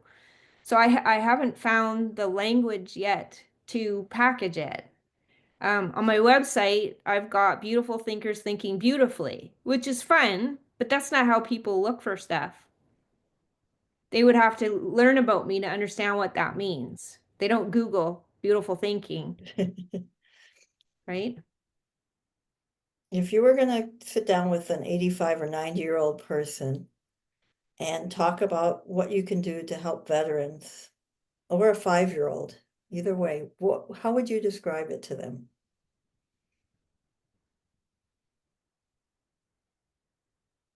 I would say that your training taught you to stay alive on the field, but that same training can kill you when you're back in the civilian domain. And that's what's happening. I think that there's a better way to train too, but yeah, this what the training that kept them alive on the field will kill them back home unnecessarily. How does that feel when you encapsulate it like that?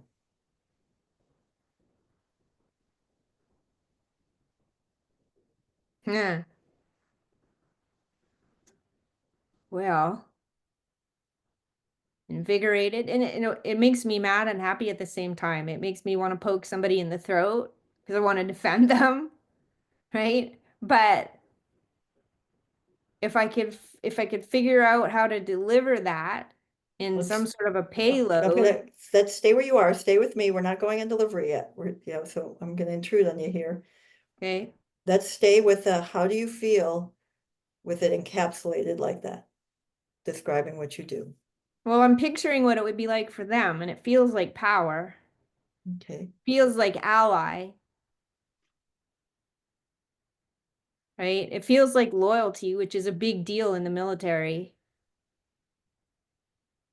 Um,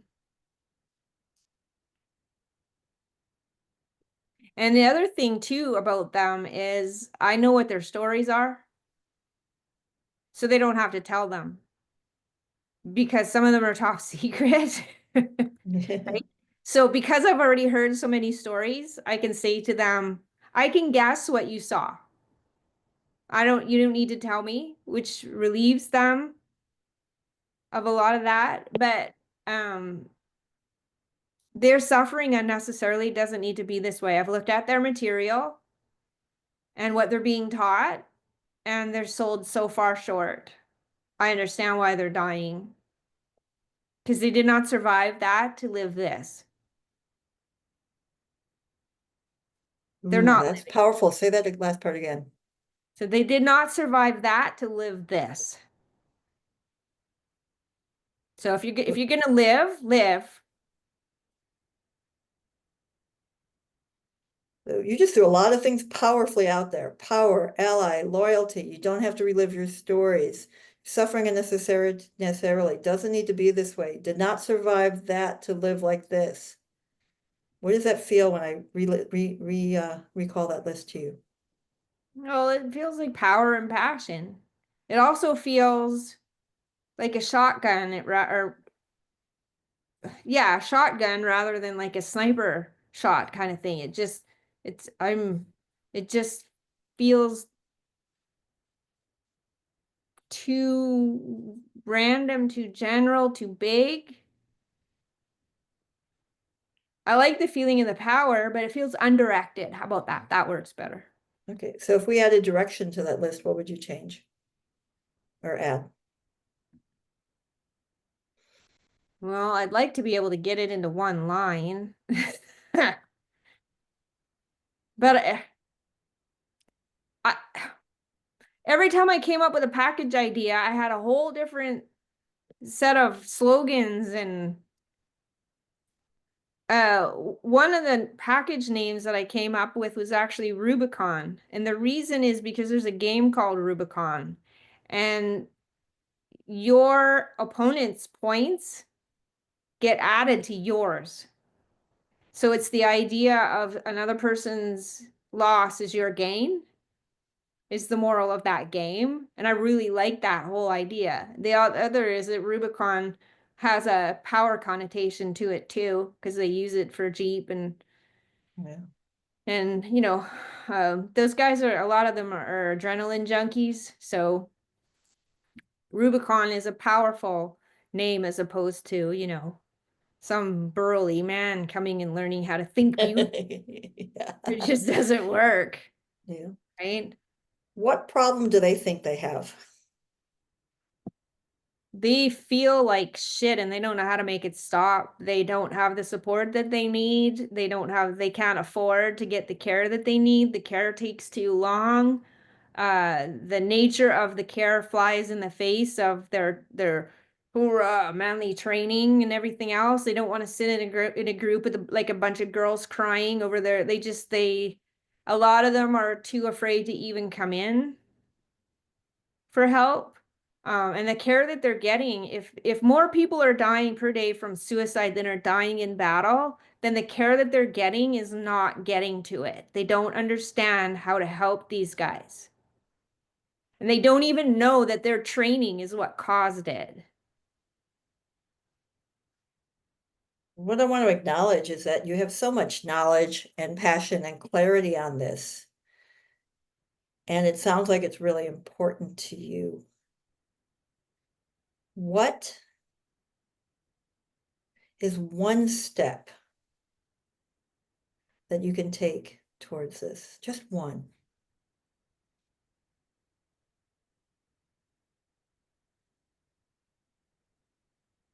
Well, I don't know how to present IP except in like a book or a course format or something. I don't know how to. I want to put together something that I could pick up the phone and say, I have this for you. I have these slots. You can send 20 people in at a time for the price of one session each. Um, so we can get to more people faster. But I don't know what that thing is yet. Like I don't even know how to record an evergreen package. I know what it is, Okay. but I don't know how to do it. So what if the first version isn't the final version? What if the first version was, a 1.0 version and it's not perfectly coiffed and packaged and all this fancy, expensive stuff? What would the 1.0 version out there just to start getting the content out look like? That's believable because I think that my passion alone is what would make when I was gonna open my yarn shop, I was so scared. And I went over because I was having someone develop a line of yarn for me, and she told me I was gonna do great. And I said, how do you know that? You've just met me. She said, because you've been talking about it for 20 minutes and I can feel the passion from across the room. And I said, that's why? And she said, yep. And she was right. So I don't have to be perfectly coiffed to um my heart variability is huge. I can't even stop it. It's almost invasive. If I can figure out how to get that to somebody, I would be fine, but I can't. I don't know what the vehicle is. Well, I will say, it's everything you said today, which you should pull from the recording, is your welcome, your intro, your marketing video. So a marketing video. Okay. And then I'm switching and I'm just gonna be in service of you, and I'm gonna break some of the markers in the path here and just focus on being in service of you. And if she can tell me a better way to have done this, that'd be great. But and then if there's a 1.0 version, what I'm hearing for you is it all has to be done. And what if we said you just have to be one step ahead of each week? What would that do for you and your fears? I'm a little nervous, Tell me more. but I would do it. If that's what it took, I would do it. I'd be nervous, but I would do it. How many weeks would this be? How many week course would it be? How many modules? Well, I work from the precept of critical point theory. So I have like, I don't know, 150 factors. I could, if I could only pick 12, I could do it. If you know what I mean? Like if I could teach them 12 things, they would be miles ahead of where they're at. Okay, so maybe that's your, like there's a, like 100 level, 200 level, 300 level course. So the 100 level course is the first 12 things. If you had those first 12 things and you went to the VA and said, I have a 12 module piece that is delivered one module a week, and you had your Zoom to record and not worried about it having branding and labeled and on this, website that has all the funnel things that can be really expensive and all of those things. If you just had to do a module a week for these people and record it, what would that look like, feel like, mean towards your goal? Well, the rebel in me has already figured out how to cheat. Rather than doing one a week, I'd probably sit down and do like 6 so that I'm Okay. sick ahead. Okay, Right? But I would do it. I would find people to listen to me because when I'm talking to somebody, it's more real. It's conceivable that I could do it that way. And when I look at the offering of a lot of other people, it's not super polished. I was watching Mel Robbins. She has a table and the two people sitting. She has a camera there and a camera there, and they just go back and forth between the two cameras and the microphone. That's it. I'm like, I could do that. But I'm the visionary, not the strategist, and that's I think where I'm breaking down. I just keep coming up with new ideas, right? But like a marketing video, um, you gotta catch me in the mood though. okay, well, let's say we didn't do the marketing video and you just wanted to talk to a few people to get this recorded. Do you know who those people would be? I have people that I could probably call and say, "Hey, would you help me out?" Okay. When we started this chat, the focus was, I don't know where to go. I don't know how to start creating a group program. I don't know how to put more dollars in that slot. How are we doing towards that goal so far?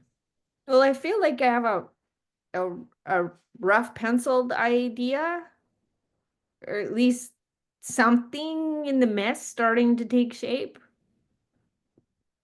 A seed of an idea, a germ. I don't know how to.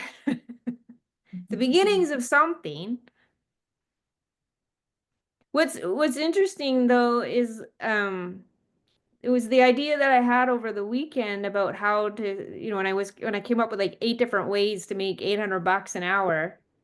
It seems like that particular idea wasn't wasn't too bad. It seems like maybe that could work. Because if I sold it, you get all of this for the price of one therapy session. And you don't need an ongoing therapist because you're going to learn the skills that you can do on each other. So that you have you can do it out in the field, you can do it yourself, wherever you are. It's something that you can, it's like a therapist in your pocket kind of idea. Of course, I realize if I did call it Rubicon, I'm gonna have to buy one.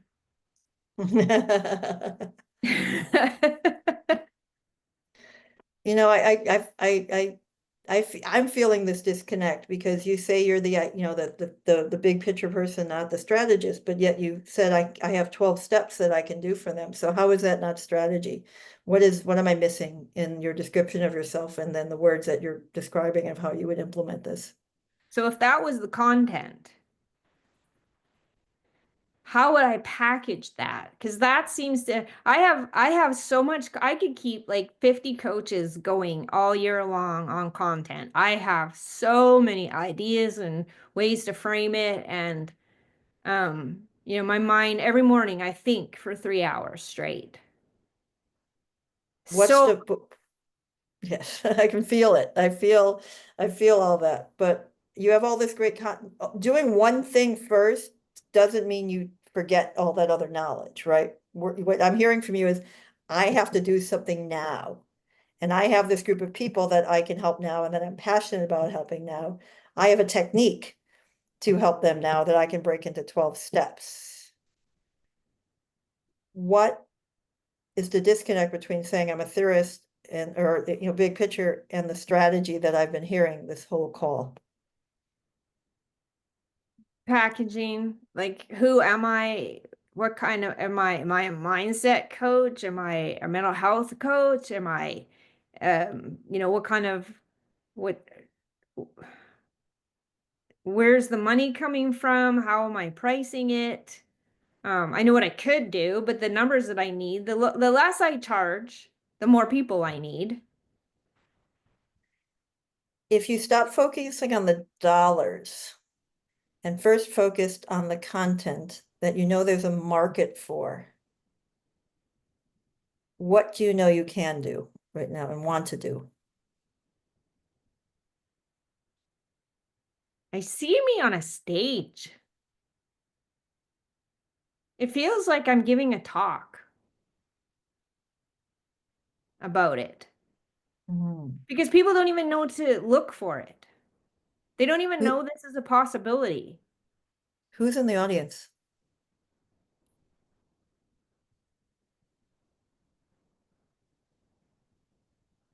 Well, I see a few veterans and I see planners, like the people that organize programs and headhunters and other caregiver. Ooh. Oh. If I train the people that are delivering therapy to these people, it'd be way further reach. So if I had a coaching program, business in a box, that I could deliver to other therapists and coaches for how to help veterans. And see, is that a did I just hone it or did I just deviate? What do you think? I don't know. Because I didn't really know that what I had was worth all that much. Take a breath, couple deep breaths.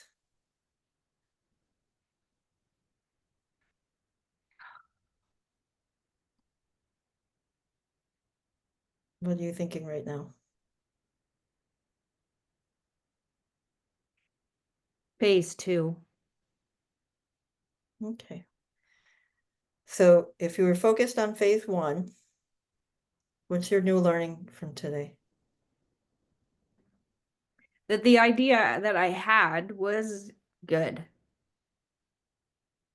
I keep coming up with ideas and then throwing them out, going, nah, that can't be right. That can't be right. And how would you apply this new learning?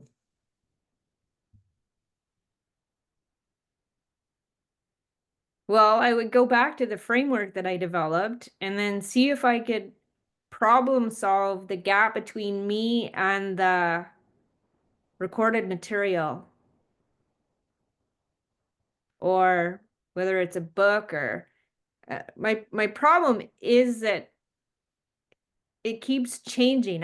I'm learning so much so fast. I learned something, and before I can get by next week I've learned new stuff that shifts everything else. And then I don't know if it's because I'm honing something, there's an end point, or whether that's going to happen for the rest of my life. So I might as well just say pause and stick with what I got.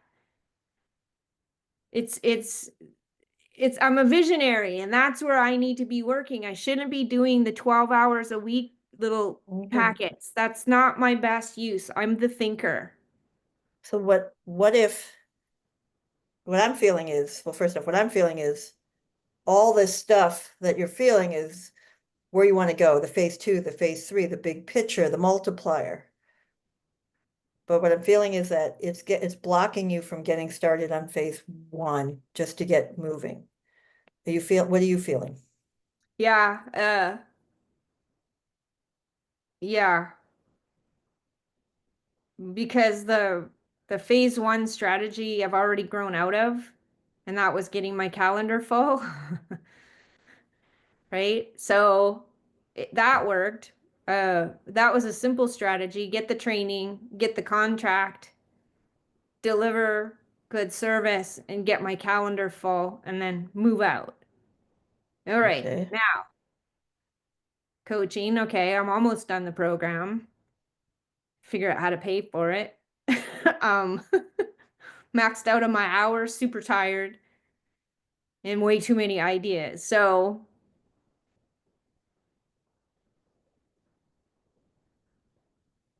I think focusing on the veterans is a good idea because it's a market it's a avatar I can identify easily. And I don't really care who I'm helping. I just want to help. So what I'm hearing is getting started with this avatar and this 12 steps that you have is moving you towards the bigger goal. What are you going to do when you start getting all these ideas of what else, I could do this, I could do this, to make sure you stay focused on first, we got to crawl, you got to do phase 1 of the next, or phase 2, if phase 1, how do you stay focused on phase 2 with all these other ideas in your head? Well, I'm going to hire somebody. Okay. Right? Because I also know to make $1 million, you don't do it alone. No. At that level, you have to have help. And I'm fine with that. It's like I said, I don't care about the money. I really don't care about the money. I'll probably give a lot of it away. It's not about having the money. About making the money.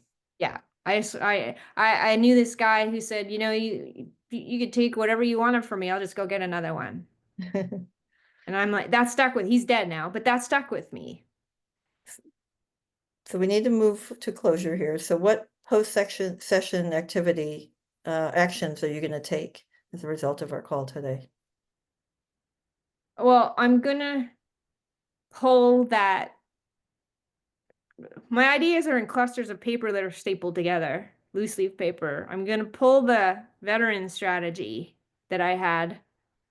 Not this past weekend, it was from the weekend before. This past weekend, I was making sure that my ex gets his financing. Anyway, I'm gonna pull that one out and maybe focus on it. I think one of the things that's bothering me is I can pull 12 ideas and they'll be really good. Or I could set them aside and pull these other 12 ideas. And then I'm thinking, well, that's a whole bunch of stuff that needs to be taught, and I lose my focus on the 12. Well, I can always do level 2, 12 more, level 3, 12 more. If I can figure out the structure and keep repeating it, that would keep me focused. If you said to me, Bonnie, do one 20-minute video, have these questions, do a workbook with these exercises in it, and then offer 2 groups, it's $170 to be able to help the VA get more people in, and you just give 2 hours a week. That's it. And then do that, and then get that one going, and then 12 more ideas, plug them into the same format, get that one. As long as I know the structure is sound, but I need something fill in the blank, or I will generate ideas for the next 50 years. So it sounds like you said it right there, the structure. What I heard was the structure was figure out the first 12, the 101 course, the, the getting started course. What are the 12 things I need to get started? Knowing when that's done, I can do, okay, how do I build on that? But I gotta put the first brick. The building doesn't get built until I put the first brick down. And I'm right? like, but all these other bricks. You can have a pile of bricks or you can build a building, right? Which do you want, right? So Yeah. where are you gonna have accountability in all of this?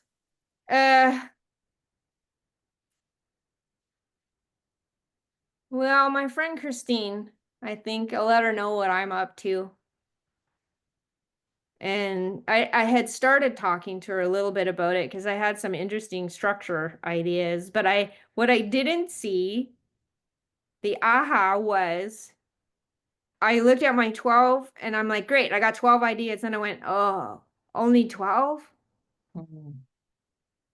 It didn't occur to me to just take the content out, put new content into the shell.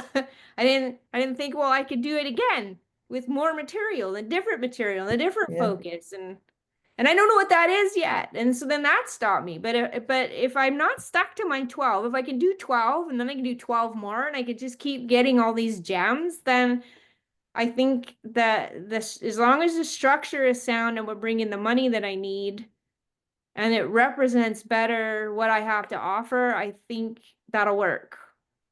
But I need structure in order to, it's not even create focus because I'm like a pit bull once I've got focus. It's just to stop generating and fill out.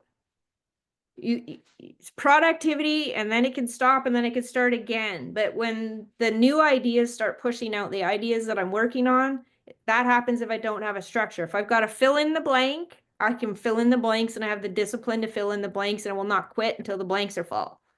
But I got to know where they are. How many pages are we talking? Like, I need, something.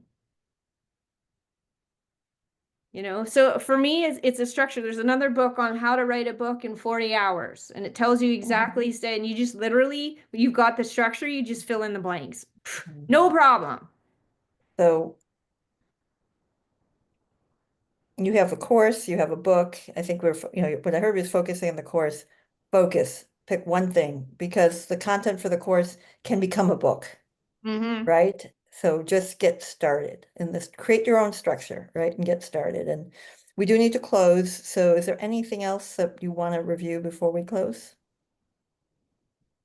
Other than if I do what you're saying, there's a strategy built into it that captures other people's language, thoughts, ideas, problems, and solutions, which would become the material to make the book better after some people have taken the course. So I think that the course would be the more useful starting place of all the different types of product I could generate. From a time to market, you can do it casually with recording the Zooms. You can upgrade it as you get the feedback. It's just getting you started. And I want to champion and celebrate all these ideas and visions you have. You never want to squash those. But we got to put the first brick or the building's never going to get built. Yeah, I got a lot of bricks. Yeah. I can't even see over them anymore. Yeah, so we're going to take one and put it in the pile. Anyway, Yeah. we do have to go because of time, Yeah. but hopefully this has been valuable. And with that, we'll close. All right. Way to go, Allison. You tackled that Are you like a tired, pro. Holly? No, I think she did phenomenal. I was taking notes on what Allison was saying. I was taking notes on what you were saying. It was great. It was a great session. How are you feeling, Allison? Good. I mean, it's tough when someone wants business building to stay in pure coaching modality, It right? is. It's Yeah. challenging. And so I did get that point where I felt like I was a little directive more than I would normally be in a session, but I also felt it was necessary because she was gonna just have a Yes. pile of useless bricks. Yes. No, I think you did the right thing. Yeah, and Yeah. so there was a point where it's like, okay, if we just did 101, right? Yeah. And I feel like, to be honest, at the beginning, I guided it towards the veterans piece. I didn't say, do you want to explore the veterans piece? So that would have been the one Yes. thing I probably would have done differently. But Yeah. you know, but she has this audience that she's passionate Mhm. about. She has material for them, and she has Yeah. connections in it. So it felt like logical. So I think the one thing I would have done differently is, would you like to explore the veterans piece in more detail as a starting strategy? So that's the question I didn't ask. Right. Yeah. That was the only thing. So that is not good according to the ICF, but as a I'm the friend to coaching the Bonnie person. and helping the person and knowing where she's coming from, the way she did light up, I think, like she was saying at the end, she needs a formula. And so as a non-instructor, I'm just saying yes, could have asked a different question around it, but I also think it really kind of directed her. And I think Bonnie is passionate enough that she could have been, like she could have not gone down that road. So yeah, because Well, I but thought, it's also like getting her in motion and getting, I think the yeah, analogy of the brick, what's the first brick you can put down, right? It's like, I don't want to say, don't right. build a building. I know you want to build this skyscraper, this $1 million skyscraper, Yeah, but you gotta pour the foundation, right? And the foundation yeah. was, getting the business filled up, getting out, getting all that stuff taken care Hmm. of. Now you just need to do, and here's the thing, now that we're not coaching, I'll just say, your ideas will change, they'll evolve, they'll morph, but you just got to get Yeah. started. And if you let go of them being Hmm. perfect and the absolute best version of your IP and just get Yeah. started and knowing that the first round of it might not be the greatest, that's okay. It's just get Hmm. started. Mhm. Right. I mean, and I think that perfectionism and overthinking and fear and trying to get to $1 million without getting to $100, right? Is Yeah. you gotta do the work and there's no shortcut. And I know you have these financial pressures, but you still have some Yeah. basic things to do. And the basic thing is, if you want to do a course and you want to have a force multiplier, just go record 12 sessions if you can do it with Mhm. other people and go market that. And at 170 a session or whatever it is, or 170 for the course. And then you can look at, how many live ones do I do, right? And then when you feel like you have that thing and then you have a clean recordings, then you turn that into into pure evergreen, and you might put it into a funnel system, right? But you don't have to do that now. And there are cheaper Mhm. funnel systems out there. You don't have to be doing click funnels and all of that. I mean, I'm in Coachmatic, it's 97 a month, ClickFunnels is, and they help you create the funnels and all of that, right? So it's just, there are easier ways to do it, but I mean, I'm not in ClickFunnels, I am in Coachmatic, sorry, Coachmatic. Mm. There are ways to do it, but you just got to get in motion. And maybe you say, I allow an hour or two a week to just dream. Because I don't want to lose all these ideas, right? You can dream through all this stuff, but you got to get in motion on something that you can monetize now. Any coach will tell you that, whether it's Cheryl, whether it's Julie, you have to come up with something that you can monetize now. And it just has to be the 1.0 version. And what it looks like in 2020, end of 2025 might be completely different, but get started. Mhm. Well, the idea that because if I pulled 12, I felt like I was leaving stuff out. And then as we were talking, I started realizing, well, wait a minute. You said like level 1, level 2, level 3. Mhm.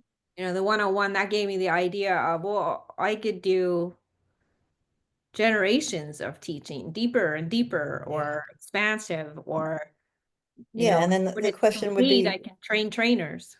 what is, yes, and that's a beautiful vision, right? But what is that first, Yeah. if they're in crisis and they're Mhm. in, what are the first 12 things? Maybe it's getting them out of crisis is phase one, right? Getting them to neutral might be phase one, and then neutral to thrive might be phase two, right? So just getting them out of crisis mode initially.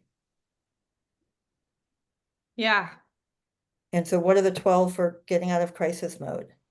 And then now that you're out of crisis mode, maybe there's a level in between thriving. Maybe it's just like Functioning. maintaining the calm, right? And now how do you pivot it, right? So you can do that. So it's like, what is each phase called? So I'm just making stuff up, but maybe it's, getting out of crisis, maintaining the calm, thrive to excellence. I don't know, right? Thrive to greatness, right? Thrive to purpose, thrive to happiness, thrive to fulfillment, whatever that is, right? So think when you break those 12 in, like, what is that first thing that's really important for them to address? And and then what's the second thing that's really important for them to address, right? So Well, the first what, one is tethering, right? okay, Because when you lose your identity, you're not tethered. yeah, well, so whatever word that is accessible to them, right? Because tethering might not mean what you need it to them, right? So if tethering is, you have to, go back to explaining it like a 5-year-old or like an 86-year-old. Yeah, that was a really good way to say that. Yeah. And so you have to use it, you have this intellectual level that you speak at, but it's not accessible, right? So you can take your ideas and then you can work on how to make it accessible. And so if tethering is it may or may not land for them. I wouldn't know what that meant. He said, "You're tethering my identity." I have no idea what that means. So again, don't If you worry about picture a that. baby and an umbilical cord to a placenta, Yeah, but what does it mean in sense of what does that mean to my day-to-day life, right? But anyway, I don't know. I hope that's been helpful. Yeah. I don't yeah, know the where I wanna- people that I would Yeah. pick would not have the language skills either. So that way I would know that they're, if they're getting my ideas, that they're understanding in the language and everything else. And that's where ChatGPT can say, this is my Yeah. intellectual interpretation of this. If I was talking to a 20 to 35-year-old male war veteran, Mhm. what would this mean to them? Right? So what would this mean to them? So you can do that, but you have all the tools to get going. I would stop worrying about the $1 million. I would stop worrying about all these other things. And you have an audience, a problem, and a passion, and go do it. That makes sense. And on that, we will close because Allison just did an awesome job of also summarizing your session. So let me say one thing though, Allison, I really think it was great at the end when she was like, oh, but now am I like to, you're like, take a few breaths. And then you said, what are you thinking? And in those few breaths, like she got her own answer. So I Yeah. thought that was really, really good. Okay, we are going to Any zap, other feedback and on the I will coach? see you guys. Any other feedback on the coaching? I tried really No, I hard mean, to the give one thing something was just easier. how I can't. the veterans, and then we talked. I thought it was really good before you did the veterans thing. Was you said, so what I'm hearing is, and then you were getting clarification, and you listed all the things. And then, like, am I on the right track? I think is what you said, which I thought was a better question than am I right? It was better to be like, so I thought that was really good to get that clarification. And I had hearted, how would you explain it to a 5-year-old? So I thought that was really good. And then at the end, making her stick to just one step, just one step, one step. So I think you did a really good job of like really keeping her narrowed in. Yeah. Okay, great. Thank you. Yeah. You are welcome. So I will see you ladies on Wednesday night. Okay, Thank you. gotta go to the gym. Bye. Bye-bye. Bye.